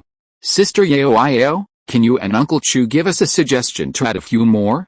We can try again next time. Even after adding more, you still broke them again. Chu Mengyao still hadn't realized that those three guys were actually real people, not props. Chen Yushu stuck out her tongue. I really regret not bringing a TV, otherwise I could record it and let everyone see my ghost fighting prowess. This trip to the haunted house took about an hour, and including the waiting time, it was almost noon. Sister Yao, should we go get something to eat first, or go bungee jumping? Chen Yushu was a little hungry. Let's eat first. I'm a little hungry too. Chu Mengyao had spent some time in the haunted house, which was quite exhausting. There were many fast food restaurants in the amusement park, so Chu Mengyao and Chen Yushu found one that looked decent and sat down. Lin Yi, go buy something. Chu Mengyao pulled 200 yuan from her wallet and handed it to Lin Yi. Chapter 262 Chu Mengyao's Pursuer. When Chu Mengyao and the others entered the fast food restaurant, several well-dressed men sat in a corner. Brethren, is that your sister Chu? One of the men, dressed in a white casual shirt, asked the leader. And Jianwen's gaze froze. He had just returned to Songshan City and was just catching up with a few old friends today, planning a formal visit to Chu Mengyao's home in a couple of days. Unexpectedly, he saw Chu Mengyao, Chen Yushu, and another stranger playing at the amusement park together. A sudden pang of pain pierced his heart. I'll go over and say hello, and Jianwen said to the two people beside him. Do you want us to help? The man in the white casual shirt asked. Look, that guy looks so broke, and he's asking Chu Mengyao to pay for his food. What a joke. That's right. Is he worthy of being Brethren's opponent? Another man with a somewhat feminine appearance chimed in. No need for you, I can go by myself, and Jianwen waved his hand calmly, stood up, and walked towards Chu Mengyao. Yao, it's been a long time since we last met. I didn't expect that in the blink of an eye, you've become a big girl, and Jianwen greeted Chu Mengyao with a smile, his face full of warmth, like the big brother next door. You are Brother Jianwen. Chu Mengyao was stunned at first, then a little surprised. You are back home? Yes, I just came back yesterday. I got together with some old friends today. I didn't expect to meet you here. I wanted to pay a formal visit to Uncle Chu and Sister Yao again this weekend, and Jianwen elegantly sat down next to Chu Mengyao in the seat that originally belonged to Lin Yi, and turned to look at Chen Yushu. Zia Oshu, you are still so cute. Do you still remember Brother Jianwen? I remember. My brother's defeated opponent. How could I not remember? Chen Yushu smiled and waved to Jianwen. A hint of tenderness flashed across Jianwen's eyes, and then his face returned to a smile. Yes, Brother Yushin is now serving as a soldier in the border area, and we can't see each other easily. If he comes back, our four young masters of Songshan will be together. At this point, and Jianwen's face showed a nostalgic look. Thinking back then, under the leadership of Brother Yushin, the four young masters of Songshan were so glorious. But now we are all grown up. Brother Jianwen, are you staying here when you return to Songshan this time? Chu Mengyao asked casually. Yes, I plan to stay here when I come back this time, because my sister Yao is here, and Jianwen smiled gently at Chu Mengyao. For some reason, Chu Mengyao felt a little depressed in her heart. Listening to Jianwen's words, she no longer had the feeling of intimacy between brothers and sisters as a child. Instead, Jianwen's attitude made her feel a little uncomfortable. Oh, really? Welcome then, Chu Mengyao said with a forced smile. As they were talking, Lin Yi came back with a tray of food. This fast food restaurant only sold set meals, so Lin Yi randomly ordered 3 and took them back. Whoever wanted to eat could eat whatever they wanted. Lin Yi's eyes were fixed on Jianwen. Although this guy knew Chu Mengyao, Lin Yi was not sure if he would do anything bad to Chu Mengyao. Sir, you are sitting in my seat. If you want to continue sitting here, you can ask the waiter to add a chair. Lin Yi placed the tray on the table and said to Jianwen. This was a standard 3-person table. Although chairs could be added, it would definitely be crowded. Sister Yao, who is this? Can you introduce her to me? Although Jianwen spoke politely on the surface, a gloom flashed in his eyes. He was obviously unhappy that Lin Yi had unceremoniously offered him a seat. When he said this, Jianwen did not move at all, and had no intention of giving up his seat to Lin Yi. It was obvious that in his eyes, Lin Yi was not worthy of being called an opponent. He was wearing a shirt worth a few dozen yuan and a pair of torn black casual pants. His outfit, totaling no more than 200 yuan, was a match for the former Songshan 4 young masters. Oh, his name is Lin Yi. He's Sister Yao Iao's bodyguard and shield, Chen Yushu spoke quickly. Bodyguard and shield, and Jianwen was slightly taken aback, unsure what the term bodyguard and shield meant. If it were just bodyguard, it would be understandable. Of course, the eldest daughter of a wealthy family would have no shortage of bodyguards. But the shield in the back of the sentence made one think of something. A shield? What a charming profession. It's just a boyfriend, Chen Yushu explained with a smile.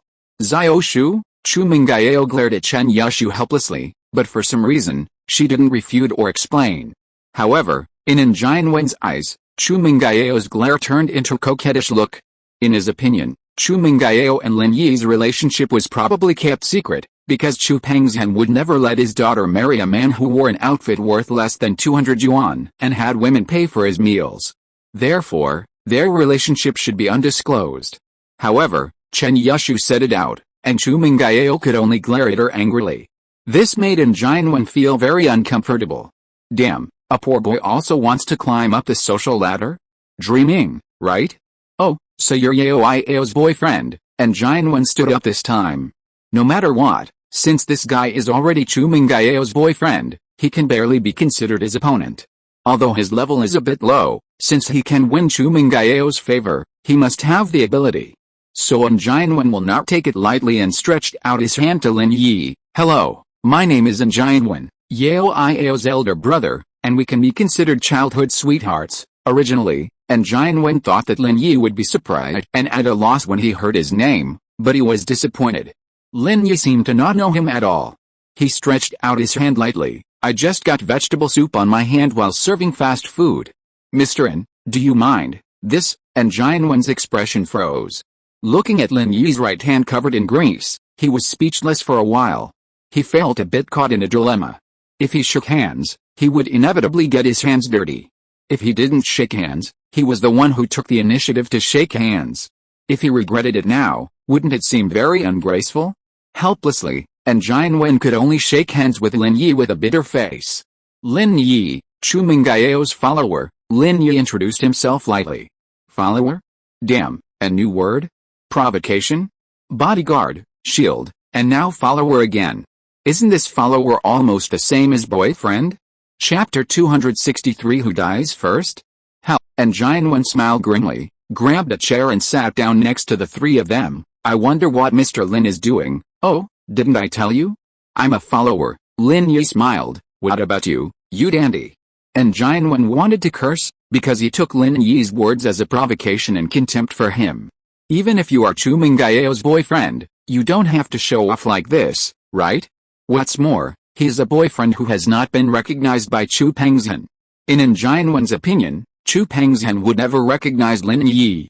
I don't know what kind of shit luck this kid has to get to be favored by Chu Mengyao. And Lin Yi's question of what about you, made Jianwen even more angry. Thinking back to the past, how glorious the 4 young masters of Songshan were. Who didn't know them? 5 years of going their separate ways, made the young people in Songshan forget the 4 young masters of Songshan in the past. Some people actually asked Jianwen what he did for a living. I just came back from studying abroad and I'm going to invest in a company, Jianwen said lightly, with a hint of arrogance in his words. Oh, it's good to open a company, I'm going to open one too, Lin Yi said casually. Jianwen's face flashed with anger. You're going to open one too? Do you think opening a company is as easy as playing house? You open one? Do you have the capital to open it? Oh? Then what kind of company is Mr. Lin going to open? Jianwen's words were a little sarcastic. I haven't thought about it yet. It's not that Lin Yi hasn't thought about it, but he is too lazy to tell Jianwen. Opening a pharmaceutical company is something Lin Yi had decided before. Haha, okay, if Mr. Lin wants to open a company, just tell me. For the sake of Sister Yao Iao, I will definitely help if I can, Jianwen said sincerely. You help?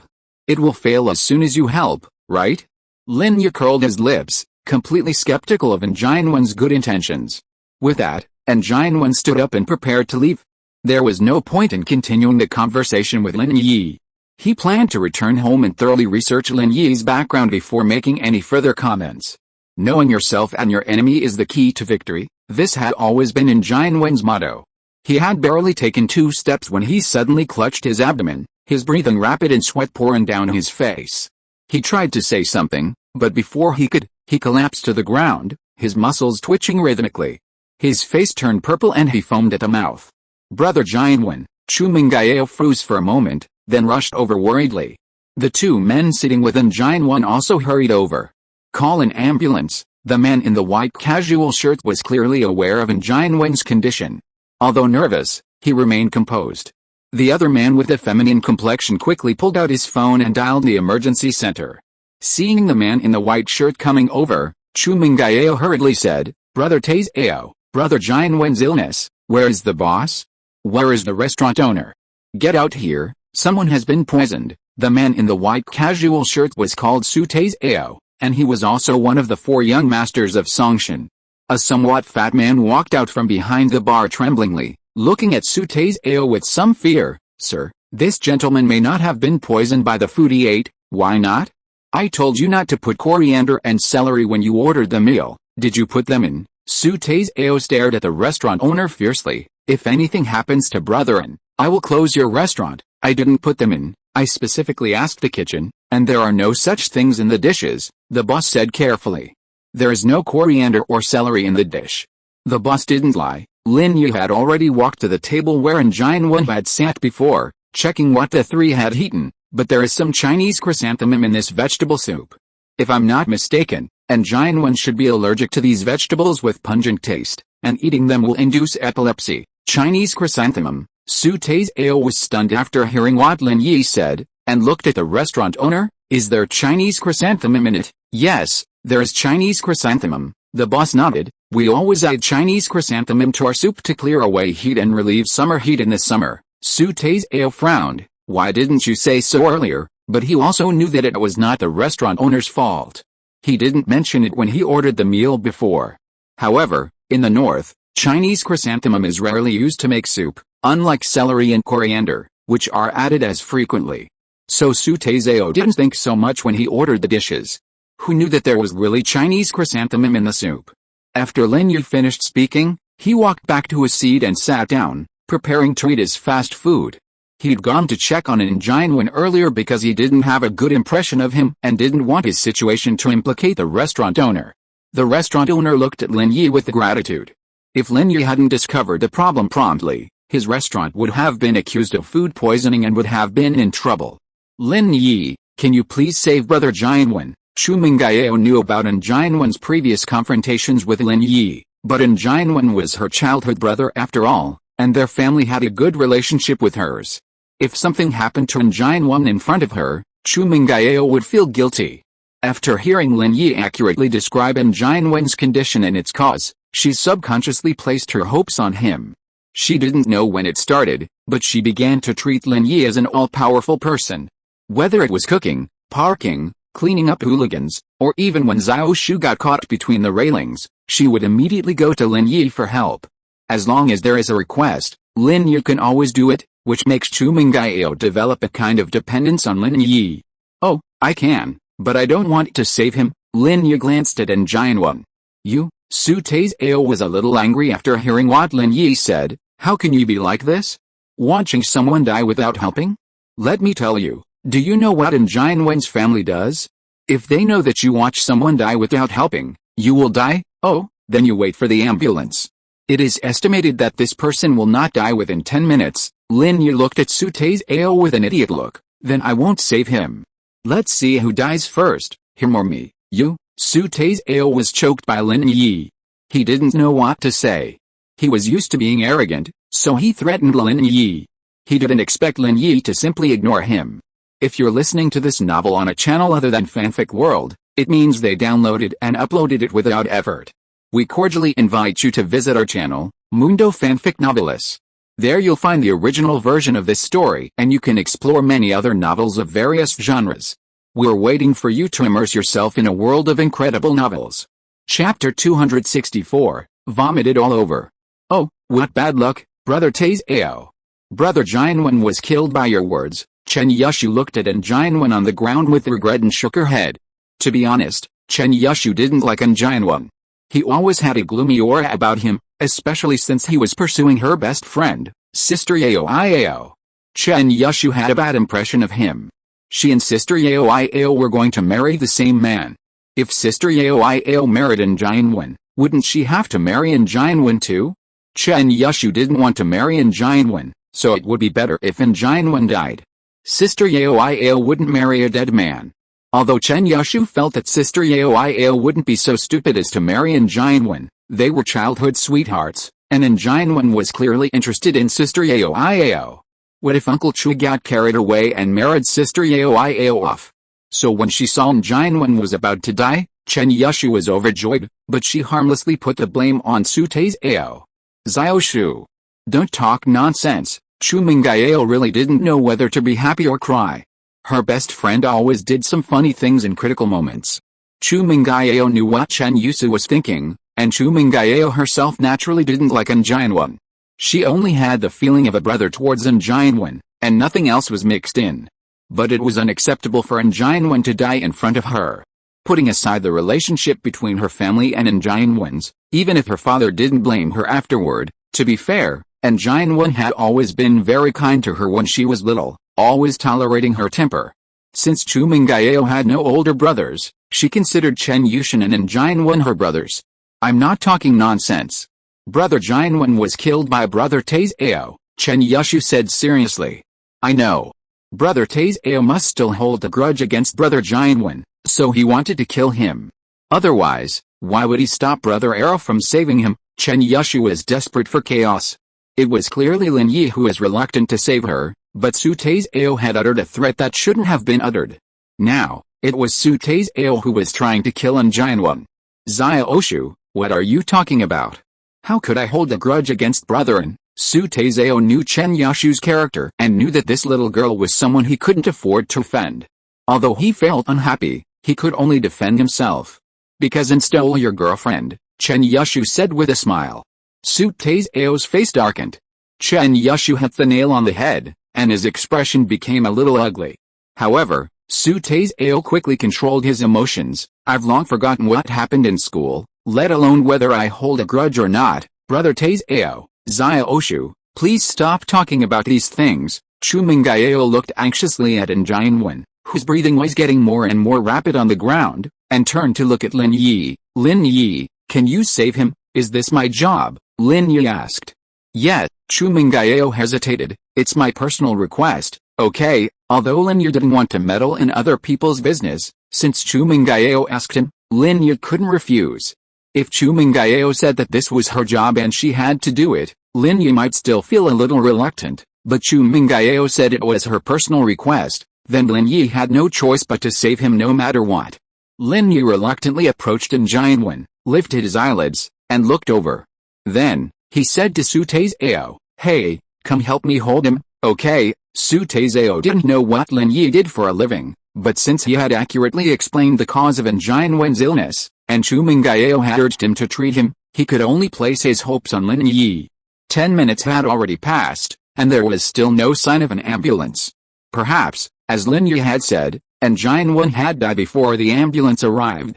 Su Tai's Ao helped Jianwen to his feet, and Lin Yi casually pressed several acupressure points on his back.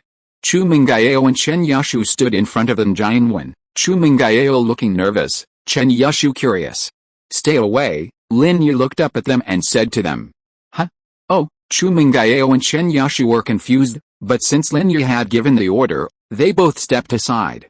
What about me? Su Tai's Ao didn't know if Lin Yi also asked him to stay away. Won't he fall to the ground if you leave? Lin Yi rolled his eyes. You don't dislike him, do you? No, I don't dislike him. Su Tai's Ao was stunned, a little puzzled, thinking that Lin Yi asked him if he disliked supporting Jianwen like this. Wow. As soon as Su Tai's Ao finished speaking, Jianwen opened his mouth and sprayed out all the food he had eaten before, and it was all over the place. But the tragedy was that Su Tai's Ao, who was supporting Jianwen in front of him, was sprayed all over, and his head and face were covered with Jianwen's filth. Su Tai's Ao's expression froze, and he wanted to let go and run away, but he forced himself to hold back. Brother Su, The man with a feminine appearance was obviously Su Taizhao's follower. Seeing that Su Taizhao was covered in vomit, he hurriedly found a tissue and handed it to him. Although Su Taizhao felt extremely disgusted, he still waved his hands, because he saw Jianwen's eyeballs moving, which meant that Jianwen was about to wake up. Su Taizhao naturally couldn't just wipe Jianwen's face when he woke up. "Brethren, how do you feel, Taizhao?" "I'm much better." Although Jianwen was very weak, he could speak a complete sentence. Lin Yi let go of his hand and stood up without even looking at Jianwen. "He won't die. He will be almost dead after a gastric lavage in a while." A complicated look flashed across Jianwen's face. Lin Yi saved him, so he naturally knew that he was just uncomfortable before, not unconscious. As Lin Yi's rival in love, Jianwen felt very uncomfortable. If Lin Yi hadn't saved him, he might have died right now. However, he couldn't possibly bow to Lin Yi and give up Chu Mengyao. After hesitating for a long moment, he weakly uttered a few words to Lin Yi. "Mr. Lin, thank you for what you did today. I've made a note of it and will repay you one day." "No, I don't need you to do anything." Lin Yi waved his hand, showing no interest in Jianwen's return. Lin Yi didn't save him for any reward, but simply out of Chu Mengyao's favor. Chapter 265, Change of Impression. Although the restaurant was covered in vomit, the owner had no complaints. As long as the man didn't die here, it would be a blessing in disguise.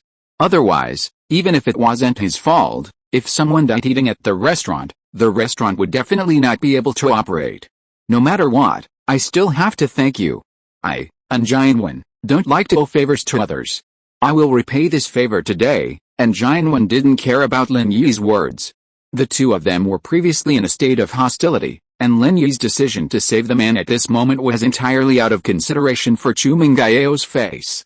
Jianwen knew this very well. He looked at Chu Mengyao with gratitude and said, "Sister Yao, Brother Jianwen's kindness to you was not in vain." As for Chen Yushu, Jianwen was speechless. This girl was just like that. She would beat anyone she disliked to death. Jianwen didn't know how he had offended this little girl. This girl had never been very fond of him. "It's nothing, I'm glad you're okay." Chu Mengyao breathed a sigh of relief when she saw that Jianwen was not in danger of life. "But you still should do as Lin Yi said and get your stomach washed, so there won't be any problem." Unconsciously, Chu Mengyao has regarded Lin Yi as her own encyclopedia. Lin Yi's words have deeply influenced Chu Mengyao since she didn't know when. Of course, Jianwen smiled, but his heart ached. Once, Chu Mengyao had been just as obedient, treating her older brother's words as if they were gospel, lashing out at anyone who challenged her. But as time passed, another man appeared in her life. Jianwen refused to resign himself to this. He had originally thought he could formally propose a relationship upon his return from studying abroad. However, Chu Mengyao was just about to start college, and the Chu family's upbringing wouldn't allow her to enter a relationship so early. So, confident, Jianwen returned to Songshan City, not even bothering to inquire about her situation or rush to visit her. Instead, he first sought out Su Taizhao, then one of the 4 young masters of Songshan, to reminisce. Unexpectedly, he ran into Chu Mengyao at the amusement park restaurant, only to find she was already taken, and her man looked incredibly ordinary. Just as Jianwen began to wonder if Chu Mengyao's taste was flawed, deliberately rebelling against her by choosing a poor man, Lin Yi's display of skill completely changed his mind. With just a glance at the soup he'd drunk, he'd determined the cause of his illness. A few massages on his back had him vomiting up all the food he'd eaten. Was this something an ordinary person could do? Especially after hearing the conversation between Chu Mengyao and him, Jianwen was convinced he'd been wrong. Lin Yi wasn't as simple as he appeared. "Lin Yi, can you save Brother Jianwen?" "Oh, I can, but I don't want to." These few simple words revealed that Lin Yi's abilities might be far greater than that, perhaps even more. Saving lives seemed like a piece of cake for him. This forced Jianwen to reassess his opponent's level. For the first time, this rival in love had made him feel respected. Previously, he'd only felt mockery and contempt, yet still confident. The sirens of the ambulance rang out. Even at the amusement park, the ambulance had no problem getting there. The distance from the hospital to the amusement park on the outskirts of the city wasn't very short. So even Jianwen had been saved by Lin Yi before the ambulance arrived. Several medical staff hurried in. "Where's the patient?" Here, Su Taizao quickly waved to the staff. He's had a food allergy and has vomited. He needs a gastric lavage. Okay, are you a family member? The staff prepared to load Jianwen onto a stretcher, but Jianwen waved his hands, indicating he was able to walk. Despite the pain, he refused to lose face in front of Chu Mengyao and his rival. I'm his friend, Su Taizao said to the staff. No need for a stretcher. I'll hold him. With Su Taizao's support, Jianwen left the restaurant. The owner had the waiters quickly clean up the mess Jianwen had vomited. Even so, many of the diners chose to leave. After all, the scene was truly disgusting. Chu Mengyao and Chen Yashu had lost their appetites and were about to ask Lin Yi to leave when they looked up to find him sitting at the table, devouring his meal. Chu Mengyao was speechless. Wasn't that scene disgusting to him? In reality, to Lin Yi, this wasn't disgusting at all. There were far more disgusting things. He still had to eat. The restaurant owner, however, felt a little embarrassed and refunded Lin Yi's entire order. Lin Yi had helped him out of a major problem. Furthermore, Chu Mengyao and Chen Yashu couldn't eat anymore, which made the owner feel a bit guilty. Seeing Lin Yi enjoying his meal, Chu Mengyao surprisingly didn't yell at him. Instead, she quietly sat by and waited for him to finish. This man was becoming increasingly difficult for her to understand. He seemed capable of nothing, yet also seemed capable of everything. He seemed a scoundrel and a pervert, yet also a man of strong principles. Chu Mengyao wasn't stupid, otherwise, she wouldn't have been able to maintain her top 10 grades in the year at the talented first high school. When her father initially assigned Lin Yi to his side, Chu Mengyao resisted, felt annoyed, and even wondered why he'd hired a migrant worker. However, after spending some time with him, she finally understood that Lin Yi was truly a capable man. Although she didn't want to admit it, she gradually came to accept the truth. You two aren't going to eat anymore? I've eaten them all, Lin Yi asked, looking at the other two fast food meals on the table. You can eat them all, Chu Mengyao nodded.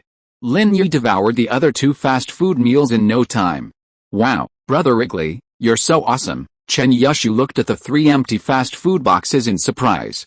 Let's go bungee jumping after we finish eating. Chu Mengyao's mood was obviously not affected by what happened before, it was just that her appetite was affected. And Jianwen gave her a very strange feeling this time, especially after he showed his hostility towards Lin Yi. Chu Mengyao felt a little disgusted for no reason. The image of the boy next door collapsed. Okay, Lin Yi, Chu Mengyao and Chen Yashu walked towards the door of the restaurant together, but when they were about to reach the door, Lin Yi gave a meaningful look at a young man whose face was swollen like a steamed bun, smiled faintly, and turned away. Brother Yazhao, they are going bungee jumping. Xiao Ma puffed up his cheeks that were swollen by Chen Yashu's pinching, and spoke a little incoherently. Chapter 266 Planning Again. I know, Zhang Yazhao replied with a gloomy face. His internal organs were still in great pain. Although Chen Yashu's injury was not serious, she had stepped on his stomach so hard that it would not be pleasant for anyone. Jin Maosheng's face was also extremely ugly at this moment. There was a circle of gauze tied around the back of his head, which was caused by Zhang Yazhao's leather shoes. Jin Maosheng regretted it very much.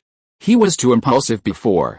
If he hadn't come up with such a stupid idea in the heat of the moment, he wouldn't have ended up in such a miserable situation.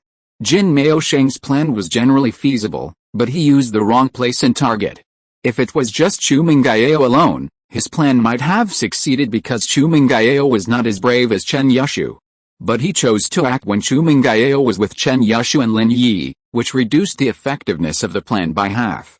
And the most inappropriate thing was that he used the wrong place. Pretending to be a ghost in a haunted house might be scary, but since it's a haunted house, it gives anyone who enters it the psychological clue that it's a haunted house and the ghosts are fake. If Jin Maosheng had tried to scare Chu Mengyao with his ghost costume on a deserted night, he might have actually frightened her to death. The saying that scaring people can kill people isn't just empty talk. There's precedent for this kind of thing. A newspaper article even reported on a psychopathic high school student who liked to go out at night pretending to be a ghost and actually frightened several people to death. Normally, after coming up with this idea, Jin Maosheng might have carefully considered its feasibility, as he's a cautious person. But today, due to time constraints and Zhang Yazhao's support, Jin Maosheng made this grave mistake. People fear a brainwave, and even more so, They fear having someone else support them. In such circumstances, even the smartest people can make mistakes. Many criminals, encouraged by their accomplices, have impulsively committed actions they'll regret for the rest of their lives. Don't they know the consequences of committing a crime? No. That's exactly what happened today. This seemingly reasonable, yet in fact irrational, plan was only able to be carried out thanks to Zhang Yaxiao's support and approval. Zhang Yaxiao's mind was focused on quickly dealing with Chu Mengyao, throwing Chu Pengzhan off balance so he could give Bingxiao a great gift. He was eager to achieve merit, so he acted impulsively. Jin Maosheng, on the other hand, was also focused on quickly dealing with Chu Mengyao so his family could take control of the Pengzhan Group. Time was of the essence, so he, too, acted impulsively. Now that they had calmed down, Jin Maosheng and Zhang Yaxiao realized how ridiculous and flawed their previous plan had been. They'd copied a newspaper story, only turned up losing more than they gained.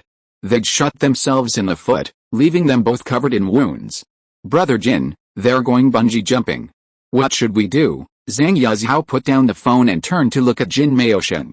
This time, we must devise a surefire way to kill them. No more rash moves. We were so careless just now, Jin Maosheng said bitterly. Okay, Brother Jin, I'm also responsible for this, Zhang Yaxiao waved his hand. During the Three Kingdoms period, Guan Yu, one of the 5 tiger generals, was such a formidable figure. Yet he was careless and lost Jingzhao. What about us too? We underestimated the enemy. Yeah, you have a point. Jin Maosheng felt much better after hearing Zhang Yaxiao's words. Yes, if Guan Yu could be careless and lose Jingzhao, what's the big deal about me making a mistake? Brother Jin, I think bungee jumping is a good opportunity for us to kill Chu Mengyao. Zhang Yaxiao chuckled and lowered his voice. Previously, he had killed Chu Mengyao purely to gain control of Pengzhan Group's real estate company to curry favor with Bingxiao, but now, he was filled with resentment and anger. If it weren't for Chu Mengyao, would he have been nearly stomped out of his stomach? Zhang Yaxiao couldn't bear it if he didn't take revenge. Oh? What do you mean? Jin Maosheng didn't dare to make a rash decision this time. He had to think carefully before deciding on the feasibility of the plan. Brother Jin, if something unexpected happens while bungee jumping, like the rope breaks, then no one would think it was intentional murder. And this is also relatively easy to implement, right? Zhang Yaxiao chuckled and explained his plan. Well, if the rope breaks during bungee jumping, that's an idea. Jin Maosheng nodded. It must be said that Zhang Yaxiao's suggestion was very constructive. If an accident occurred during bungee jumping, the possibility of suspicion of tampering was relatively small. At least even if suspicion was raised, evidence would be difficult to find. With proper handling, a lot of evidence could be disposed of. The consequence of doing so would only be the suspension of the amusement park's bungee jumping operation for rectification. The impact on the entire group was negligible. Jin Maosheng didn't care at all. Yet, we just need to figure out when Chu Mengyao will jump, and then use a pre-rigged rope for her. There's an ocean below the valley. If she falls, she'll be swept away by the waves. If we delay the rescue a little longer, Chu Mengyao's death is almost certain, Zhang Yaxiao said. This approach is less risky and easier to implement. Yeah, bungee jumping. So, I'll call Manager Zhang at the amusement park and have him contact Xiao Ma directly. The two of us won't have to show up. Jin Maosheng, his head bandaged, was reluctant to go out and embarrass himself. In fact, his current appearance was a bit too conspicuous. Going out would inevitably attract a lot of attention. He was afraid Chu Mengyao and Shen Yashi would suspect him, so he didn't dare go out casually. Although he hadn't had many opportunities to meet Chu Mengyao, they had met a few times at cocktail parties, and Jin Maosheng was worried she might recognize him. Jin Maosheng called Manager Zhang of the amusement park. He was also responsible for arranging the haunted house before, so without asking too many questions, he contacted Xiao Ma and prepared the next plan. Manager Zhang is a direct descendant of the Jin family. With the protection of Jin Kubang's voice in the company, he made a lot of money in the amusement park. Of course, most of this money fell into the pockets of the Jin family, but Manager Zhang also got a lot for himself. So if this matter was exposed, he would be doomed. Jin Maosheng asked him to do something, and he didn't dare to say a word. So after Xiao Ma narrated Zhang Yaxiao's plan to Manager Zhang, Manager Zhang took Xiao Ma to the bungee jumping management office without saying a word. So, after Xiao Ma changed into a work suit, He naturally became one of the instructors and managers of the bungee jumping.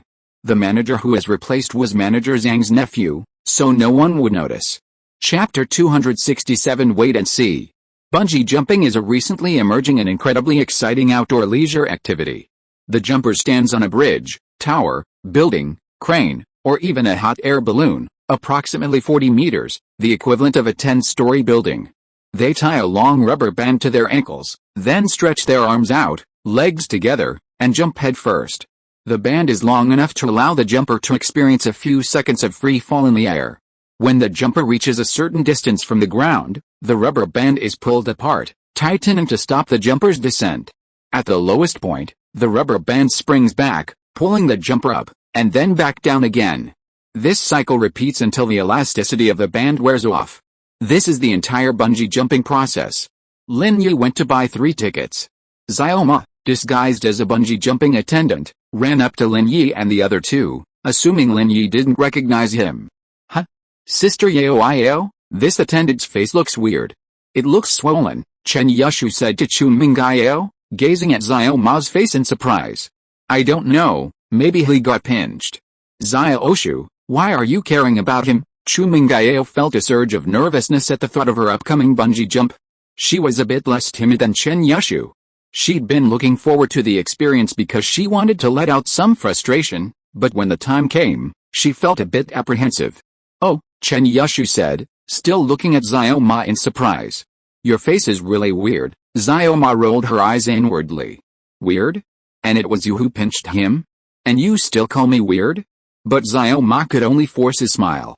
I was born like this, haha. Everyone, please come with me to sign the agreement and have your weight and blood pressure taken. Before bungee jumping, participants had to sign a safety agreement, which included various statements, such as whether they had any medical conditions like heart disease or nearsightedness. The amusement park would not be responsible for any accidents caused by concealing any medical conditions. After that, there was an insurance policy, the premium of which was included in the ticket price. Because Xiao Ma was intent on killing Chu Mengyao, he didn't really pay attention when measuring her blood pressure and weight, simply waving his hand to indicate that everything was fine. Alright, that's alright. Who goes first? Xiao Ma asked, putting away the signed agreement. Sister Yao, go first. I'll give you the first go, Chen Yushu chuckled and looked at Chu Mengyao. That's what we agreed on. Agree on a first go. Chu Mengyao glared at her, but then said calmly, okay, I'll go first. The agreement between the two, of course, wasn't about bungee jumping, but about marrying the same man. Since Chu Mengyao was the older sister, it was natural for her to give up on her wedding night. However, while it was okay to talk about this kind of thing when they were younger, it would be embarrassing for Chu Mengyao to bring it up again as an adult. Xiao Ma was overjoyed when she heard Chu Mengyao's words. It would make things much easier for Chu Mengyao to go bungee jumping first. Please follow me. Chu Mengyao and Chen Yushu walked in front, with Lin Yi trailing behind. At this moment, Lin Yi didn't know whether to expose Xiao Ma's identity or pretend ignorance. Lin Yi didn't know what the specific arrangements were on Chu Pengzhan's side. So he didn't dare to alert the enemy casually. After hesitating for a moment, he called Uncle Fu. Lin Yi wanted to see what Uncle Fu would say. Uncle Fu, this is Lin Yi. I'm at the amusement park. Someone wants to harm Miss Chu. Should I expose him, or? Lin Yi asked in a low voice. Wait a moment, I'll ask Mr. Chu for instructions. After Uncle Fu finished speaking, there was no sound on the other end of the line. After a while, Uncle Fu's voice came again. Mr. Lin, I talked to Mr. Chu. He said that it's best not to alert the enemy. He is making plans and is afraid that if you alert the enemy, the other party will be desperate and do something desperate. I understand. Then I'll wait and see. Lin Yi nodded. Of course, this is under the premise of ensuring Yao's safety. If anyone threatens Yao's safety, please don't worry, Mr. Lin, Uncle Fu instructed again. Of course, I will protect Yao and Xiaoshu. But Uncle Fu, if you have time, you'd better come to the amusement park as well. I want to follow them and see who is behind them, Lin Yi said. Okay, I'll be there right away. I drive fast, so it will take about 20 minutes. Where are you in the amusement park? Uncle Fu asked. Bungee jumping here, Lin Yi said. Okay, I'll be there right away. After hanging up Uncle Fu's call, Lin Yi hurriedly followed him. He acted as if he was just casually answering a call from a friend. Xiao Ma, who was at this level, didn't notice anything wrong. In his opinion, Lin Yi didn't know that he was the faceless man in the haunted house. Lin Yi followed, but saw that Chu Mengyao was already preparing to tie the rope around her body under Xiao Ma's guidance. Lin Yi frowned, wanting to stop them, but then he remembered Uncle Fu's words and suddenly became hesitant. Chu Pengzhan didn't want him to alert the enemy, but if these people tried to do something to Chu Mengyao during her bungee jump, then even if Lin Yi wanted to save her, it would be too late. The best way was for Lin Yi and Chu Mengyao to bungee jump together, which would minimize the danger. But would Chu Mengyao agree if they were tied together? Just as Lin Yi was pondering his next move, Chu Mengyao glanced at the surging waves below the cliff and became a little timid. I want to prepare. Although Xiao Ma was afraid of the long night and many dreams, he could do nothing about it. After all, the rope had been tampered with and could only be used by Chu Mengyao. Other tourists could not use it. So Xiao Ma was reluctant, but could only smile and say, then prepare yourself. But it's nothing. People who bungee jump for the first time will be afraid. Just close your eyes and go down. Open your eyes again and you will see the vastness of the world. Xiao Ma had bungee jumped before, so he was very knowledgeable about the experience. It didn't arouse Chu Mengyao's suspicion. However, Lin Yi had already seen the flaw and couldn't help but find it a little funny. Chu Mengyao's timidity gave Lin Yi time to respond. He walked to Chu Mengyao's side, seemingly casually, but reached out to pick up the rope under her, wanting to examine it carefully. What are you doing? Xiao Ma stopped Lin Yi's behavior immediately. This rope cannot be moved casually. What if it breaks and something goes wrong when she jumps down? Can you take responsibility? Chapter 268, Escape from the Battlefield. Xiao Ma was just worried about where to blame if something went wrong, so Lin Yi gave him the chance, so he took advantage and shifted the blame onto Lin Yi. Just looking around, why are you so nervous? Lin Yi smiled faintly and put the rope back in his hand. Since Uncle Fu had told him not to alert the enemy, Lin Yi naturally wouldn't argue with Xiao Ma at this moment. However, the longer Chu Mengyao delayed, the more time Uncle Fu would have to wait for her to arrive. Lin Yi hoped she'd rest a little longer. Have you rested enough? Xiao Ma said anxiously. Mom, bungee jumping has a time limit. If you don't jump here, the guests behind you won't be able to continue, right? There are plenty of ropeways, but what if there are too many people? Then I'll give it another try. Chu Mengyao, like all first-time bungee jumpers, was nervous before the jump. At Xiao Ma's urging, she stood up anxiously. It's nothing, just close your eyes and open them again, and it will be over. Xiao Ma laughed in his heart, thinking, if you close your eyes and don't open them again, you will die. Oh, Chu Mengyao nodded, as if she had made a great decision. She walked to the edge of the cliff and looked down at the cliff again. She felt a little dizzy and couldn't help but close her eyes. When she opened them again, she was even more timid and didn't dare to continue looking. No, I'm still scared. I want to make some preparations. This Xiao Ma was a little helpless. He wanted to kick Chu Mengyao down to save time. But in front of so many people, he didn't dare to do that. The broken rope was an accident, but if he pushed Chu Mengyao down, it would be murder. Xiao Ma was not stupid. There were many tourists nearby, and Lin Yi and Chen Yashu were watching. How could he do such a stupid thing? Madam, aren't you wasting time? Xiao Ma was a little unhappy. Xiao Shu, how about you go first? I'm really a little hesitant. Let me prepare. Chu Mengyao returned to the bench next to her where she had rested before, sat down again, and said, Oh? Let me go first? Sister Yao, you gave me your first time. Chen Yashu blinked, a little excited. Don't think too much, I'm talking about bungee jumping. Chu Mengyao was a little amused. Bungee jumping is fine, Chen Yashu nodded, then I'll go first. Hey, the one with the bulge face, change the rope to me. I'll go first, bubble face. Xiao Ma almost cried when she heard Chen Yashu's name. What bulge face? It was you who pulled it. My skin was almost pulled off. And you still say I have a bulge face? How can you bully others like that? That's a bit troublesome, isn't it? It's already tied. Xiao Ma naturally didn't want to switch the rope to Chen Yashu. His target was Chu Mengyao. If Chen Yashu died, not only would the intended effect be lost, it might even backfire. Oh, why are you taking so long? If you find it troublesome, I'll do it myself. Chen Yashu waved her hand. Do it yourself, and you'll have plenty of food and clothing. How about going to another cable car? Xiao Ma saw Chen Yushu about to do it herself and tried to stop her. Why? There's people everywhere else, don't you see? Then I'll have to wait forever. It's easier to just change the rope. Chen Yushu ignored Xiao Ma's words. Then I'll ask for instructions, you know. I'm just a staff member. You're doing this, it's against the rules. If the boss sees, they'll scold me. Xiao Ma had no choice but to plead his low status.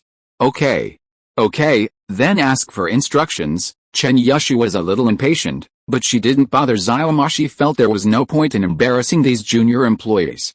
Since they had said so, Chen Yushu naturally wouldn't insist. Okay, I'll ask for instructions right away. Xiao Ma pulled out her phone and was about to make a call when she heard Chen Yushu speak again. Brother Arrow, I'm a little scared too. How about we jump together? Chen Yushu ran over to look down the cliff. It was indeed quite scary, and she wasn't sure if she would just run away like Chu Mengyao. Jump together? Lin Yi was slightly startled, but then he felt a surge of excitement. Of course, this excitement didn't mean getting up close and personal with Chen Yushu, but rather that he was worried about Chen Yushu jumping alone. When Chen Yushu was about to switch with Chu Mengyao, Lin Yi had been thinking about how he could get her to delay or give up the jump. The jade pendant had already given him several warnings. Although the warnings were weak and indicated little danger, it was certain that this jump was definitely not a good idea. While it wasn't dangerous for him, that was only for him. Chen Yushu, however, was a different story. Lin Yi was worried about Chen Yushu jumping alone, and just as he was getting worried, Chen Yushu asked him to jump with her. Yet, let's tie ourselves together and jump down together. That way I won't be scared. Okay, Brother Arrow. Chen Yushu was actually afraid too. She might be a bit braver than Chu Mengyao, but who wouldn't be scared of a girl jumping off such a high cliff? Especially if it was her first time. Who wouldn't be scared? Only Song Lingshan, that tigress, wasn't afraid the first time, Chen Yushu thought, so she didn't feel embarrassed. No, Chu Mengyao frowned at Chen Yushu's suggestion. Xiao Oshu, if you tie yourself to him, won't he take advantage? Take advantage? Chen Yushu hadn't really considered it that much before, but after hearing Chu Mengyao's words, she didn't take it too seriously. He's taken advantage of me before at home, hasn't he? It's nothing, isn't it, Sister Yao? I really don't dare jump alone. How about you and Brother Arrow jump together? Then you should. Chu Mengyao snorted, thinking to herself, this best friend is really stupid. Taking advantage of me, and taking advantage of me again is nothing? Will you get used to taking advantage of others in the future? However, after saying this, Chu Mengyao felt a little regretful. In her heart, she was looking forward to jumping down with Lin Yi. With him by her side, she should not be afraid, right? Thinking of the time when she encountered robbers in the bank, with Lin Yi by her side, Chu Mengyao really felt safe and secure. Brother Arrow, you are not allowed to take advantage of me, Chen Yushu did not refuse, and said to Lin Yi with a smile. Lin Yi was a little speechless. Why did Chen Yushu's tone seem to be reluctant? Not letting himself take advantage, but it seemed that he was taking advantage of him? Lin Yi remembered a joke about being worse than an animal. Chapter 269. Two people jumped together. Xiao Ma had initially considered pretending to make a phone call and reject Chu Mengyao's request, but when she heard Chen Yushu ask Lin Yi to go bungee jumping with her, Xiao Ma's heart stirred again. This man seemed to be one of the boss's problems. If they could kill him this time, all their efforts would have been worthless. Thinking of this, Xiao Ma didn't dare to act on her own and called Zhang Yazhao. Brother Yazhao, something has gone wrong. Xiao Ma lowered her voice. Oh? What happened? Zhang Yazhao's heart tightened. Had the plan failed again? Chu Mengyao was already planning to bungee jump and had already put on the ropes, but suddenly she got scared and didn't dare to jump. Xiao Ma said in a low voice. She didn't dare to jump anymore. Zhang Yazhao frowned. If she really doesn't want to jump, then don't force it. Don't let a small mistake lead to a big loss. No, Brother Yazhao, the problem now is that Chen Yushu is planning to jump, and she's using the rope we tampered with earlier. Look, Xiao Ma was interrupted by Zhang Yazhao before she could finish. It's best not to touch Chen Yushu. It could easily lead to serious problems. Zhang Yazhao didn't know Chen Yushu's background, but he heard that even the man behind Chihoja was wary of her, so she was naturally not someone to be messed with lightly. She wants to dance with that Lin Yi. I think this is an opportunity, Xiao Ma said. Lin Yi dances with her? Wait a minute, Zhang Yazhao was tempted, but he couldn't make the decision himself. He needed to discuss it with Jin Maoshen. Putting the phone aside, Zhang Yazhao repeated Xiao Ma's words to Jin Maoshen. Jin Maoshen hesitated for a moment, then gritted his teeth. Fuck. No poison, no hero. Let him do it. Although there will be trouble if Chen Yashu is dead, but she died in an accident in Chu Pengzhan's amusement park. Given the relationship between the Chen family and the Chu family, they will not pursue the matter. At most, they will push someone out to be a scapegoat. But if Lin Yi is dead, it will be much easier for us to take action against Chu Mengyao next time. Zhang Yazhao nodded and conveyed Jin Maoshen's meaning to Xiao Ma. With the approval of the two bosses, Xiao Ma would naturally not stop Chen Yashu from bungee jumping. Instead, she instructed her to tie her and Lin Yi together with a rope. Huh? It's finally tied up. But Brother Arrow, the rope is too tight. I can hardly breathe. Chen Yashu took a deep breath. Feeling the softness on Chen Yashu's chest, Lin Yi's heart was moved, and his body couldn't help but have some physiological reactions. In the final analysis, no matter how dangerous and thrilling Lin Yi's previous experiences were, he was just an 18-year-old boy. Being tied up so closely with a young girl, it was inevitable that his heart would be moved, especially a beautiful girl with a very good figure. And Lin Yi did not have no feelings for her, at least he had a very good impression of her, so it was normal for him to have a reaction. Lin Yi was a bit embarrassed and was about to explain when Chen Yashu said, "Brother Arrow, what's that? It's killing me." Lin Yi froze. Looking at Chen Yashu's innocent face, he really didn't know what to say. What's wrong? Chen Yashu was surprised to see Lin Yi stunned. But then she understood. She wasn't an ignorant girl. She had taken physiology classes, so after a brief moment of ignorance, she figured out the root of the matter. Then her face flushed slightly, and she shifted unnaturally. She whispered a threat, "Brother Arrow, are you having any unhealthy thoughts?" Chen Yashu would have been fine if she hadn't moved. But this movement made Lin Yi's reaction even stronger. Chen Yashu's words were the trigger. Was that a threat? Why did it sound like coquettishness? But Lin Yi's composure was still strong. After a moment of distraction, he returned to normal. He knew that Chen Yashu usually spoke like that. It wasn't a temptation or anything. And flirting with her best friend in front of the young lady was courting death. Glancing at Chu Mengyao beside him, he saw her face had indeed darkened. Lin Yi quickly turned his head away, innocently. The rope around his waist held firm, and since it was meant for one person, it was now tied to two people, leaving little room for movement. Remembering he was on a mission, Lin Yi suppressed his desire and refrained from further action. His physiological reactions gradually returned to normal. A mission was a mission, and Lin Yi knew this clearly. He couldn't become emotionally entangled with his employer. It was a taboo in the industry. Thinking back to his time with Xiao Ning, Lin Yi's heart grew heavy again at the thought. Even with Chen Yashu in his arms, he didn't have the same impulse or heartbeat he had before. This was his last mission, and he hoped he could complete it smoothly. That way, he'd be free, no longer bound by industry rules. "Are you ready?" Xiao Ma didn't have time to watch Lin Yi and Chen Yashu flirt. He had to quickly finish them off and then return to report. "Okay, can we jump now?" With Lin Yi by her side, Chen Yashu wasn't as frightened as before. Looking down the cliff, she reached out and grabbed Lin Yi's arm. "Brother Arrow, hold on to me later, but don't take advantage, okay?" Lin Yi nodded. He would have done it even if Chen Yashu hadn't said it, because the jade pendant's warning signal went off again. There was definitely something wrong with the rope. Why hadn't Uncle Fu come yet? Although Lin Yi didn't want to alert the enemy, he didn't want to jump just like that either. If the rope broke, Chu Pengzhan could use it as an excuse to overhaul the company, but jumping into the sea wouldn't be so comfortable. Of course, Xiao Ma didn't think Lin Yi and Chen Yashu would survive the jump. Both of them were tied up, unable to swim. Falling into the turbulent waters with no one to rescue them would be just waiting to die. "Are you ready? Can we jump now?" Xiao Ma said. "I'll count to 1, 2, 3, and then you two can jump together." "Wait a minute," Lin Yi made a gesture, interrupting Xiao Ma's words. "Is there anything else?" Xiao Ma frowned, a little unhappy. Lin Yi ignored him, pulled Chen Yashu, and walked straight to Chu Mengyao. Chu Mengyao didn't know why Lin Yi suddenly came back, but he had been a hooligan to Xiao Shu before, which made Chu Mengyao very unhappy. This pervert, it's okay to go out and mess around with other girls, but he even wanted to molest her best friend. It really made Chu Mengyao unbearable. If it wasn't in a public place, she really wanted to scold Lin Yi. Chapter 270. Something happened. Lin Yi walked over to Chu Mengyao, but lowered his head and put his mouth close to her ear. What are you doing? Chu Mengyao was startled. Lin Yi's actions were indeed somewhat ambiguous, especially his breath next to her ear, which made her feel strange. Chu Mengyao subconsciously tilted her head to the side, feeling a little annoyed.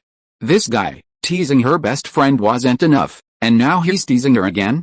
Uncle Fu will be here soon. If Xiaoshu and I have any accidents later, don't be nervous, don't move, just wait here for Uncle Fu. Lin Yi didn't answer Chu Mengyao, but quickly whispered these words into her ear. Huh? Chu Mengyao was slightly startled. Just when she wanted to ask Lin Yi what was going on, she saw that Lin Yi had stood up, smiled at her, and walked towards the edge of the bungee jumping platform with Chen Yushu. Chu Pengzhan told Lin Yi to wait and see what happened. He didn't want to fall out with Jin Gubang so quickly. The company still had a lot of unfinished business, and Jin Gubang still held considerable power. A falling out now would only exacerbate his opponent's desperation. However, Chu Pengzhan never imagined these people were intent on killing Chu Mengyao. Had he known the danger, he wouldn't have let Lin Yi jump, even if it meant a falling out. But Lin Yi didn't mind. Jumping wouldn't kill him, and it would give Chu Pengzhan an opportunity to exploit the situation and overhaul the company. An accident at the amusement park could be a minor or major incident. On the small side, it was just a casualty, but on the big side, the amusement park was Jin Gubang's responsibility, and if it went wrong, Jin Gubang couldn't escape blame. You can begin, Lin Yi said to Xiao Ma. Okay, I'll count to 1, 2, 3, and then you jump. It's nothing serious. You can close your eyes at first, Xiao Ma said to Lin Yi and Chen Yushu in a very professional manner. Lin Yi nodded. Bungee jumping wasn't thrilling at all for him. Jumping off cliffs into the sea was a common occurrence during missions, and Lin Yi was completely accustomed to it. Chen Yushu, however, was a bit frightened. Lin Yi could feel her breathing quicken, her face covered in sweat from nervousness. 1, 2, 3, jump, Xiao Ma said. Fearing Chen Yushu would change her mind, she gave her a push, sending her stumbling and tumbling towards the cliff with Lin Yi. Lin Yi was just trying to stall for a while until Uncle Fu arrived, but he hadn't expected Xiao Ma to be so anxious. Was he such an eyesore? Did the person behind him really want him dead? Xiao Ma had merely pushed Chen Yushu. Lin Yi could easily have stood his ground, but that would have inevitably led to conflict between them. So Lin Yi chose to jump anyway. The amusement park was a public place, and even if Lin Yi had a falling out with Xiao Ma, he couldn't have just killed him. Therefore, the result of the falling out was that the people behind Xiao Ma would be desperate. Although Lin Yi's mission wasn't yet clear, Chu Pengzhan, as his primary employer, held him accountable, and cooperating with his plans was his primary responsibility. Ah! Chen Yushu screamed, her arms involuntarily clinging to Lin Yi, forgetting the instructions she'd read earlier about keeping her arms flat when bungee jumping. Xiaoshu, you're squeezing me so hard. Lin Yi felt Chen Yushu's arms tighten, causing pain. Brother Arrow, I'm so scared, Chen Yushu cried as she plummeted. Finally reaching the longest end of the rope. Their descent slowed briefly before the elasticity of the rope spurred them upward. It's okay, you can open your eyes now, Lin Yi said, but inwardly, he was thinking that Xiao Ma would definitely tamper with the rope, and that he and Chen Yushu would inevitably fall into the sea. Lin Yi had originally intended to find a place to land on the cliff face, but unfortunately, the cliff face was smooth. It seemed the edges had been smoothed down specifically for this bungee jumping experience, to prevent injuries to tourists.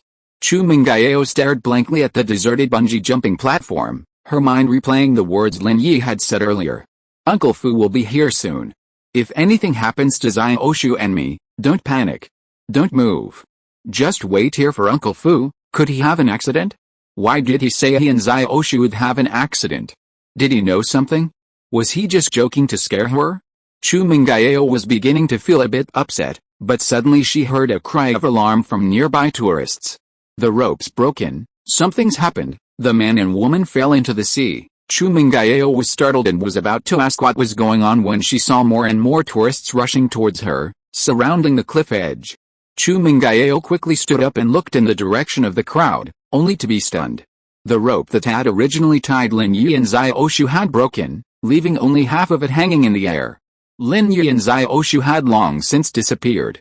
For a moment, Chu Mengyao's mind suddenly buzzed, and she was a little stunned. Something happened to Lin Yi and Chen Yushu? Just like that? Xiaoshu.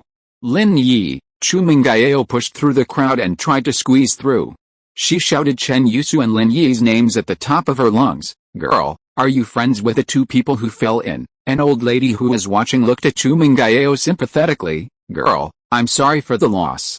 I heard that after they fell in, they were washed away by the sea without even their heads showing up. Chu Mengyao suddenly felt powerless. After hearing what the old lady said, all the strength in her body seemed to be drained away. She stared stupidly at the rushing waves below the cliff. Tisk, what's wrong with this amusement park? It's so unsafe? People have fallen in for such a long time, and there is no one to rescue them. Who'll dare to bungee jump here next time? That's right, I just bought a ticket. Fortunately, I haven't started jumping yet, otherwise who knows if I would fall in too? Although everyone was talking about the bad luck of Lin Yi and Chen Yusu, no one was willing to jump into the sea to save them.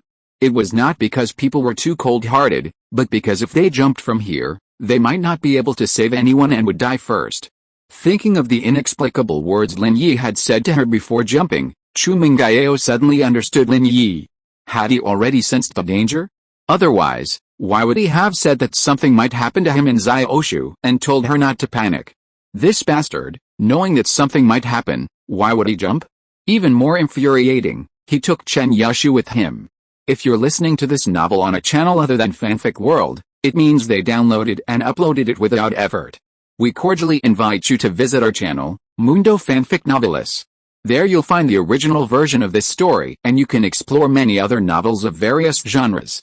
We're waiting for you to immerse yourself in a world of incredible novels. Chapter 271 solved. Lin Yi, you bastard. You jumped knowing that something would happen if you jumped, and you still jumped. Are you stupid? Chu Mengyao didn't understand, but she was not stupid either, and she soon figured out why Lin Yi said that. He must have discovered something, and this accident was aimed at her. If she jumped first, then she would be the one in the accident. The bulging-faced Chu Mengyao suddenly remembered the bungee jumping staff, and hurriedly looked up to find him, wanting someone to catch him, but Xiao Ma had already disappeared. What made Chu Mengyao feel a little relieved was that since Lin Yi had already foreseen the danger and still jumped down, then he must have had a reason for jumping, so he should be fine. Although Chu Mengyao didn't understand why Lin Yi did this, she calmed down at this moment. It can be said that Lin Yi jumped for her. This made Chu Mengyao very grateful, but if he wanted to jump, why did he hold Xiaoshu? Just as she was nervously pondering what had happened, her phone rang. Chu Mengyao instinctively pulled it out and glanced at the caller ID, feeling slightly disappointed. She was hoping it was Lin Yi or Chen Yushu calling, but it was Uncle Fu. Hello, Uncle Fu, Chu Mengyao answered. Miss Chu, where are you? I'm at the bungee jumping area. I heard there was an accident and someone fell out. I'm glad you're okay. Uncle Fu felt relieved upon hearing Chu Mengyao's voice. He arrived at the bungee jumping area and saw many people gathered at the cliff, wondering what they were doing. He asked someone and learned that there had been an accident. A man and a woman had been bungee jumping when the rope suddenly broke, and they had fallen into the sea. Uncle Fu was shocked. Lin Yi had called earlier to say someone was planning to harm Chu Mengyao, and they were at the bungee jumping area, and now something happened. Uncle Fu instinctively associated the two people who fell into the water with Chu Mengyao and Lin Yi, and a cold sweat immediately broke out on his forehead. However, after hearing Chu Mengyao's voice, Uncle Fu felt much more at ease. Uncle Fu, something happened to Lin Yi and Xiaoshu. They fell down. Although Chu Mengyao felt a little uneasy, she was inexplicably full of confidence in Lin Yi when she thought of Lin Yi's calm expression before. She felt that Lin Yi would be fine. Although this guy looked playful and frivolous on weekdays, he could easily resolve every crisis, such as the bank robbery and the chandelier incident in the underground parking lot of Pengzhan building. He always found the crisis and settled it easily. Therefore, since Lin Yi had foreseen the danger in advance, he would not take the risk knowing the danger. There was only one reason for him to do so, and that was that he was absolutely sure. What? Lin Yi and Xiaoshu fell down, Uncle Fu was shocked and his voice changed. Although he was worried that the person who fell would be Chu Mengyao, it would not be okay if the people who fell were Lin Yi and Xiao Shu. Uncle Fu, where are you? There are so many people here, and I can't explain some things in detail, but I think they should be fine. Chu Mengyao had regained her usual composure. A wealthy young lady isn't just obsessed with money. With her intelligence, ranked in the top 5 of her class, she could easily grasp the crux of the matter. Lin Yi wasn't a fool, so he wouldn't do anything rash. He wasn't one to implicate others, as evidenced by the time he took the bullet for a stranger during the bank robbery. So, bringing Xiao Shu along wouldn't put her in any danger. It wasn't clear when, but in Chu Mengyao's heart, Lin Yi had become all-powerful. It was an inexplicable trust, a mysterious one. Although Chu Mengyao didn't want to admit it, the fact was the truth. I saw you, Miss Chu. Uncle Fu's voice appeared behind her, and he hung up. Outside the amusement park's bungee valley, Uncle Fu's Bentley was parked. It belonged to Chu Pengzhan, chairman of the Pengzhan Group. Everyone at the amusement park knew him, so he could park it anywhere. After listening to Chu Mengyao's retelling of the incident, Uncle Fu fell into deep thought, and his previous nervousness relaxed a lot. If it was true as Chu Mengyao said, that Lin Yi knew the danger and still jumped down, he must have been absolutely sure that nothing would happen, or he was a fool. Obviously, Lin Yi was not like that. Even if Uncle Fu had told Lin Yi not to alert the enemy, there was no need for Lin Yi to go and die directly when his life was in danger. However, Uncle Fu couldn't understand why Lin Yi did this, so he reported the matter to Chu Pengzhan immediately. After receiving the message from Uncle Fu, Chu Pengzhan was stunned at first, but then he burst into laughter. The laughter on the phone was heard by Chu Mengyao, who was standing beside him. She frowned and snatched the phone from Uncle Fu with some displeasure. Daddy, Xiao Shu and Lin Yi are in trouble. Why are you still laughing? Laugh. Of course I have to laugh. The problem that has been bothering me for many days has finally been solved. Chu Pengzhan laughed. I didn't expect it. I really didn't expect that Mr. Lin would give me such a big gift, Daddy. What are you talking about? What big gift? What is solved? Chu Mengyao was a little puzzled. Haha, Yao, give the phone to Uncle Fu, I'll talk to him, and then let Uncle Fu explain it to you slowly. It can be seen that Chu Pengzhan is in a good mood. Not only is his mood not affected by the matter of Lin Yi and Chen Yusu, but he is very happy. Chu Mengyao returned the phone to Uncle Fu in confusion, and Uncle Fu took the phone. Mr. Chu, Li Fu, I didn't expect that Lin Yi would make such a fuss, and our troubles would be solved, Chu Pengzhan said with a smile. Oh? Mr. Chu, you mean? Uncle Fu's eyes lit up. He was also an old man around Chu Pengzhan. After Chu Pengzhan said this, he quickly understood what Chu Pengzhan meant.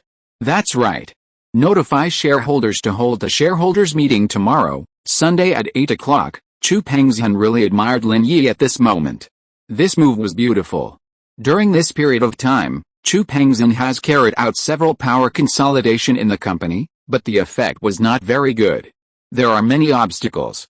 After all, although you are the chairman, there are other shareholders. If you want to consolidate power, you have to ask others for their consent, right?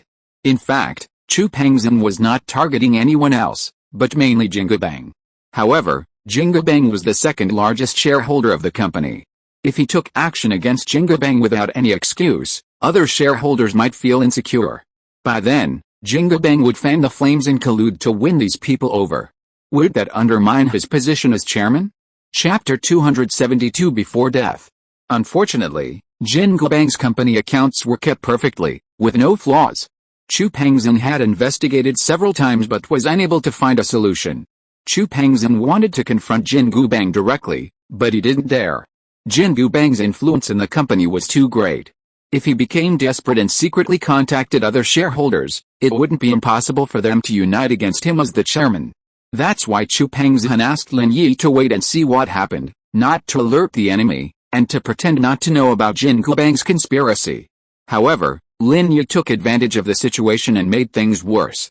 The amusement park happened to be one of the industries that Jingbang was in charge of. Logically, an accident at the amusement park could be a minor or major incident. But this was the kind of accident Chu Pengzhan had been waiting for. The person in the accident was Chen Yushu, the Chen family's treasure. If he wanted to use this incident as an excuse to weaken Jingbang's power at the board meeting, no one would object. This matter is a small one, but when it comes to the Chen family, it's no small matter. These shareholders are aware of the Chen family's influence. If the Chen family knew that something had happened to Chen Yashu and the board of directors hadn't dealt with the person responsible, then the matter would obviously be a big deal. So, no one would stand up for Jin Gubeng in this kind of situation. Who made him happen to be in charge of the amusement park? Regardless of whether he was responsible or not, he was the direct person in charge. Jin Gubeng's power was weakened, and he could only suffer in silence. Lin Yi played this trick very well, leaving Jin Gubeng unaware that Lin Yi had seen through their plan until the end. Since he has such a lucky mentality, I believe Jin Gubeng won't tear his face off, because he still fantasizes about taking action against Chu Mengyao again. This time, they can use this incident to take back all the entertainment industries under Jin Gubeng's control. The company's hotels, nightclubs, KTVs, and amusement park carnivals are all cash cows. Over the years, Jin Gubeng has embezzled a lot of money. As long as the first step is to regain control of these industries, the next step of auditing the accounts will be much easier. Chu Pengzhan will gradually reduce Jin Gubeng's power. Every time he strikes him, he must leave him a glimmer of hope, allowing him to have the illusion of a comeback. Only in this way can this scum be eliminated without damaging the interests of the company. Uncle Fu explained Chu Pengzhan's intentions to Chu Mengyao. Although Chu Mengyao didn't understand much about company politics, Uncle Fu's explanation was very simple. Lin Yi, the person involved, didn't know Chu Pengzhan was so excited at the moment. He just thought that the accident at the amusement park might bring some benefits to Chu Pengzhan. He didn't expect Chu Pengzhan to have even thought of the follow-up plan. When the rope was dropped for the second time, it broke cleanly, and Lin Yi and Chen Yashu fell directly into the turbulent sea. Chen Yashu finally dared to open her eyes, wanting to experience the sensation of bungee jumping, but she watched the rope snap, and her head dwindled closer and closer to the water below. Ah, Brother Arrow, Chen Yashu hadn't expected the rope to break. Would that mean she was doomed? As she watched herself plunge headfirst into the water, every detail of her 18 years of life flashed through her mind like a movie. Was she going to die? Chen Yashu, feeling the threat of death, instinctively hugged Lin Yi tightly. Brother Arrow, I don't want to die. I haven't lived enough. I haven't been in love, I don't have a boyfriend, I haven't kissed anyone yet. Lin Yi was speechless. With him here, how could she die? With a splash, the two of them fell into the sea. Chen Yashu, still screaming, didn't react for a moment as the seawater poured into her mouth. Gulp, gulp, bubbles began to form in Chen Yashu's mouth. Lin Yi wanted to reach out and cover Chen Yashu's mouth to stop her from screaming. If she continued to scream, she would choke to death. However, his arms were held tightly by Chen Yashu, like an octopus, making Lin Yi unable to move. In desperation, Lin Yi could only kiss Chen Yashu fiercely, blocking her mouth to prevent the seawater from pouring in. Chen Yashu was already confused before, so she didn't feel the seawater pouring into her mouth. But when she was kissed by Lin Yi at this moment, she felt it. She opened her eyes wide and wanted to look at Lin Yi, but she couldn't open her eyes in the seawater. Oh, did Brother Arrow fulfill her wish before she died? Just now she said that she had never been in love, had no boyfriend, and would die without kissing. Now, Brother Arrow kissed her. Chen Yashu felt her face getting hot. Well, is Brother Arrow her boyfriend? That should count. We've both confessed our feelings to each other, Chen Yashu consoled herself. If that's the case, then let's just die. And even committing suicide with Brother Arrow, after all, it wouldn't be a wasted life. Lin Yi tried to wriggle free of Chen Yashu's arms, but the current was already strong. With their waists and legs bound together, and Chen Yashu dangling from their bodies, Lin Yi couldn't swim. In a matter of moments, the water had swept them both far away. Finally, Lin Yi emerged from the water, holding Chen Yashu. The surroundings were vast. Huh? Lin Yi removed the gag from Chen Yashu's mouth and took a deep breath. Luckily, Lin Yi could hold his breath for long periods underwater, otherwise he would have died. Meanwhile, Chen Yashu, in his arms, had already fainted. Lin Yi reached for his shoe, pulled out a blade, and cut the ropes binding their ankles. He left the ropes at their waists untouched, tying Chen Yashu to himself for safety. The blade in his shoe is Lin Yi's trump card. He had used it once before to puncture the tires of 2 yellow-level masters of Li Chihua. Unexpectedly, he used it again not long after. Putting the blade back into his shoe, Lin Yi squinted his eyes, looked at the sun in the sky, and judged his position. After a while, Lin Yi took a deep breath and swam to the left front with Chen Yushu. Swimming with someone is a very physically demanding task, but after Lin Yi practiced the Xuanyuan Yulong Jue, he no longer felt tired. As long as he silently recited the mantra of the mental method, his spirit would immediately be full again. The most urgent task now was for Lin Yi to find a place to settle down and drain the water from Chen Yushu's stomach. If it took too long, Chen Yushu's life would inevitably be in danger. Chapter 273 Shark? Kill the fish. However, Lin Yi was reassured by the fact that his jade pendant hadn't given any warning since the rope snapped, meaning there was no immediate danger. It seemed he had nearly eliminated all the experts around Li Shihu. With the 2 yellow rank experts dead, Li Shihu was truly unable to deploy any more. He had even resorted to tricking someone like Xiaoma into pretending to be a ghost and using such a crude method as a broken rope to achieve his or Chu Mengyao's accidental death. Of course, even so, Lin Yi wouldn't let his guard down. Even if Li Shihu's experts were gone, it would only be temporary. Li Shihu had said he wasn't alone, merely a spokesperson in Songshan, with a powerful backer behind him. Finally, Lin Yi could vaguely see the coastline, but how far from Songshan City he was uncertain. He didn't have a GPS on him, so he could only determine his approximate location based on the direction of the sun. Lin Yi hadn't expected to be swept so far after entering the water. He gave a wry smile. If Chen Yushu hadn't choked on the water and he hadn't been preoccupied with her, he wouldn't have been swept so far. Shark Lin Yi narrowed his eyes slightly. Not far away, on the surface of the ocean, a shark's anal fin was rapidly approaching him. Lin Yi frowned. Generally speaking, sharks in the ocean won't attack humans unless they're actively attacked or lured by the sight of blood. Human flesh isn't particularly appetizing to sharks. Unless they're starving or tempted by the thought of blood, sharks usually ignore humans. Of course, this is the average case. There are exceptions. Some sharks are particularly ferocious, swimming around in shallow waters, waiting for an opportunity to attack. Lin Yi couldn't tell yet whether the shark intended to attack him, but he continued swimming towards shore at his previous pace. If the shark was well fed, it wouldn't attack him and would probably swim away. If it was about to attack him, Lin Yi's waiting here would be pointless. Lin Yi didn't take a shark seriously. However, as he swam, the dagger in his shoe was once again grasped by Lin Yi. Unfortunately, the shark seemed to have truly identified Lin Yi as its target. As if it had smelled prey, it sped towards him. Lin Yi, no matter how skilled he was, couldn't swim as fast as the shark. Seeing the shark approach, Lin Yi calculated the distance between him and the shark without slowing down. He only stopped when he was a few hundred meters from shore, because the shark was only a few dozen meters away. As the overlord of the sea, the shark clearly didn't take Lin Yi seriously. In its eyes, Lin Yi had become its prey. Waves grew stronger and stronger, rising and falling, and the shark drew closer and closer. The great white shark, as big as a car, opened its bloody mouth, preparing to launch its first round of mobile attacks. Lin Yi's left hand subconsciously tugged at Chen Yushu, trying to keep her within his grasp. In reality, Chen Yushu's limbs were still tightly clasped around Lin Yi, a gesture Lin Yi merely reassured himself so he could deal with the shark with peace of mind. With his right hand gripping the blade and his left fist clenched, Lin Yi's eyes fixed on the great white shark. Whoosh, a wave surged, and the shark charged towards Lin Yi. Lin Yi didn't hide, but remained motionless in the water, awaiting the shark's attack. The shark likely hadn't expected its prey to stop moving. This was a rare occurrence, as prey's first instinct upon being targeted was to flee. Lin Yi's pause gave the shark pause. Sharks are known for their intelligence in the ocean, and naturally, when faced with something unnatural, they wouldn't blindly attack. Seeing Lin Yi's immobility, the shark slowed its swimming pace, though it didn't seem to take Lin Yi, a much smaller creature, seriously.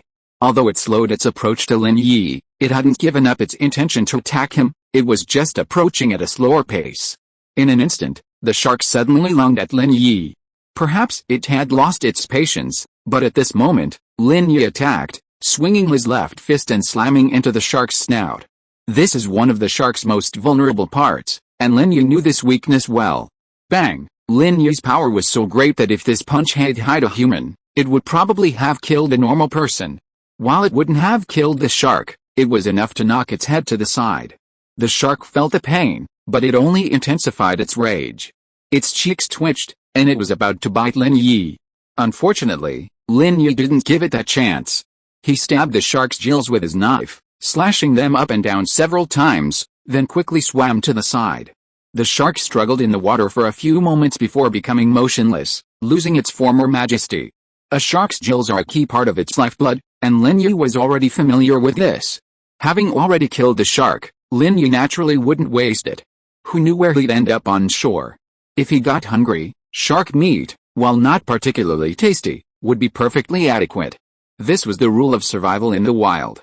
Untying the rope from his leg, Lin Yi looped it around the shark's tail, dragging it towards shore. He barely felt the weight. During training, even with iron blocks tied to his hands and feet, Lin Yi was still able to swim. Lin Yi climbed onto shore and tossed the shark aside. His priority was to wake Chen Yushu. However, he hesitated about rescuing Chen Yushu. Standard rescue procedures would have required artificial respiration, but that seemed like taking advantage of Chen Yushu.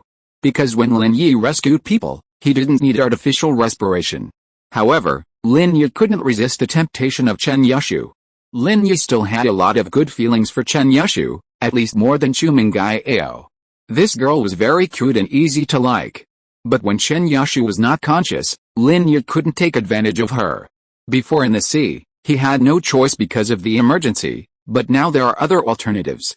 It's true that Lin Yi has a good impression of Chen Yushu, and it's also right to want to kiss her, but not on this way.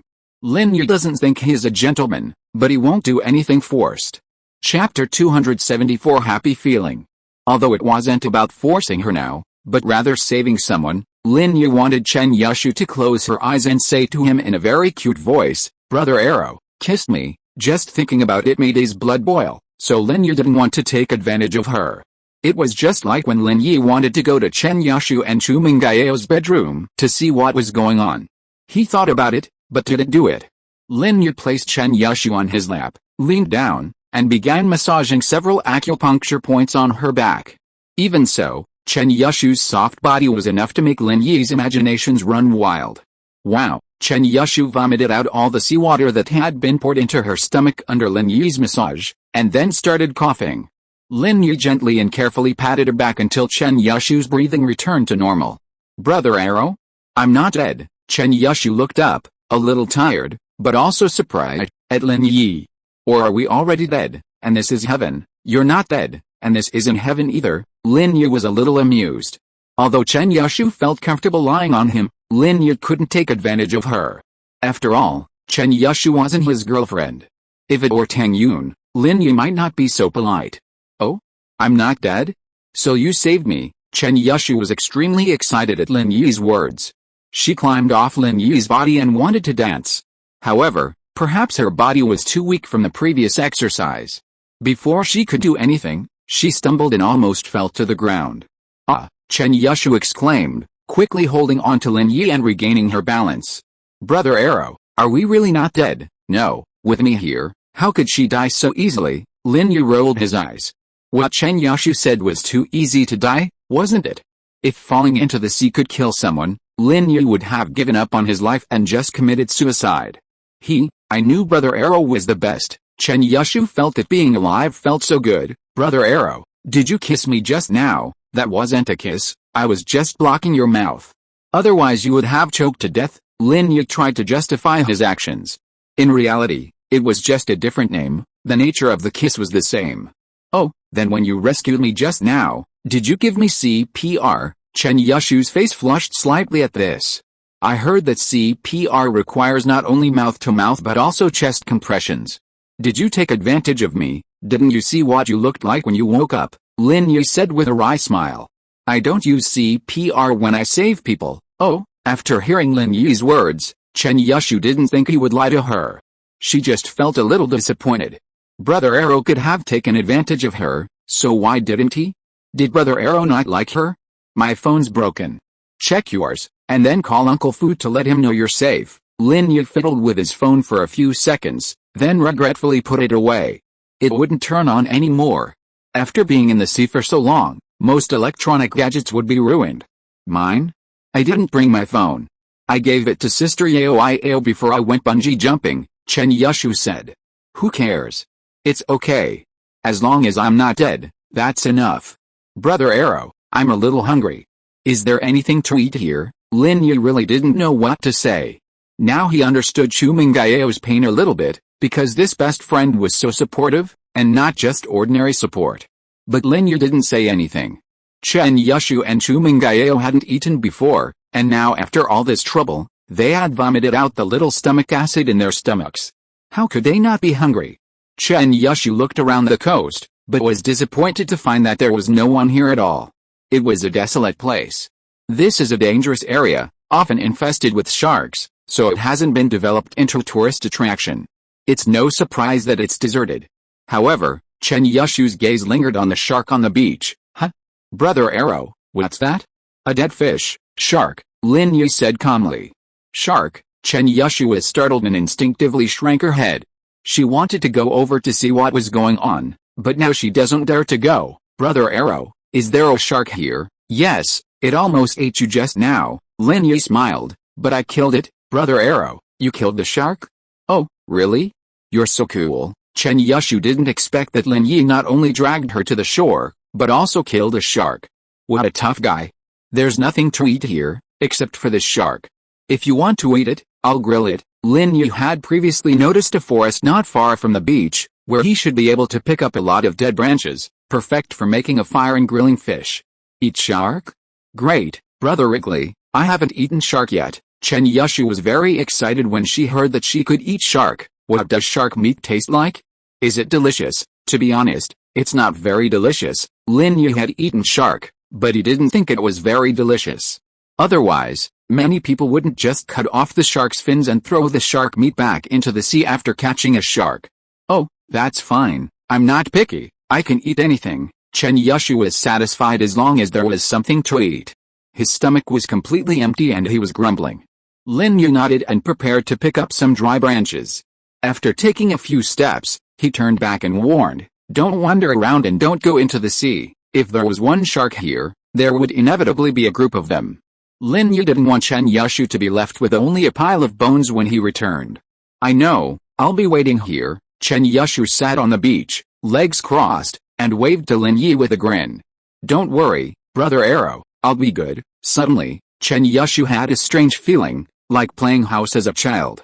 She was like a wife seeing her husband off, listening to his instructions, and then waiting for him to return home in the evening.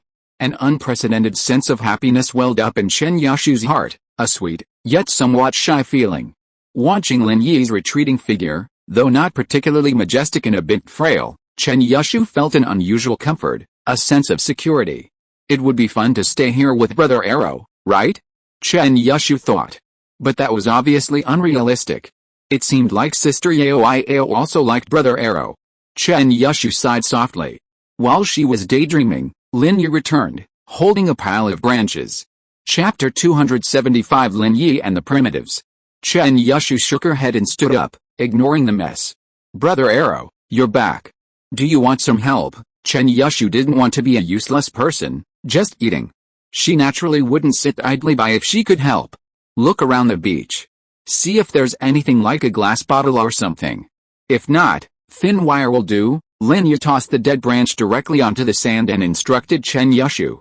Oh, what do you need a bottle and wire for? Chen Yushu asked, a little puzzled. The bottom of the bottle can be used as a magnifying glass to light a fire, and the wire is for hanging the fish, Lin Yi explained, then began to clean up the shark nearby. Chen Yushu nodded. So that's how it was. She'd learned all this stuff in physics class before, but she'd never thought of putting it into practice. Still, Chen Yushu asked, can't you make fire by rubbing two sticks together? Sure, but it's a hassle. Lin Yi swiftly tossed the shark aside and began cleaning out its internal organs. Chen Yushu walked around the beach, not daring to go far, but she didn't find the glass bottle. She only found a few rusty, broken wires, likely dropped from some fishing boat and washed up there. Brother Arrow, it looks like you've really got to make fire by rubbing two sticks together. Chen Yushu handed the wire to Lin Yi. How? Lin Yi gave a wry smile. Okay, I'll spin the sticks quickly, and you blow on them for me. Oh, okay, Chen Yushu nodded. She'd learned about making fire by rubbing two sticks together in history class, and she remembered the general process. The branches were incredibly brittle, probably from a long absence of rain. They were already incredibly dry and couldn't withstand much force. Lin Yi found too, but with just a little force, they broke. Lin Yi, do you think making fire this way is fun? Suddenly, Jiao Lao's voice reached Lin Yi's ears. Master Jiao? Lin Yi was slightly taken aback, then smiled wryly and said, if I don't do this, how else can I make fire? When you drill wood, just silently recite the mantra of the first level of the Xuanyuan Yulong Jue, and the energy in your body will be transferred to the wood in your hands, Master Jiao said. That works. Lin Yi was a little stunned. He had never imagined that the energy in his body could have such an effect. I've already said that whenever you touch something that needs energy, you transfer the energy in your body when you practice the technique, Master Jiao explained. Well, I know that, but what I mean is, even drilling wood to make fire can be done with this. Lin Yi was still a little incredulous. Do you know the law of conservation of energy? Energy can be converted from one form to another, and the energy in your body is pure and omnipotent energy, which can be converted into energy for all things in the world, Master Jiao said with some disdain. He was speechless at Lin Yi's ignorance. Lin Yi hadn't expected the energy in his body to have such benefits. So, when the car runs out of gas, can I also replace gasoline? No. Old Jiao poured a bucket of cold water on Lin Yi's head. The energy in your body can indeed be converted into kinetic energy for the engine, but it can't be converted into gasoline. If you could connect your hand to the engine while the car is moving, perhaps you could do that. HMPH, Lin Yi was speechless. It seemed that his imagination was indeed a bit unrealistic.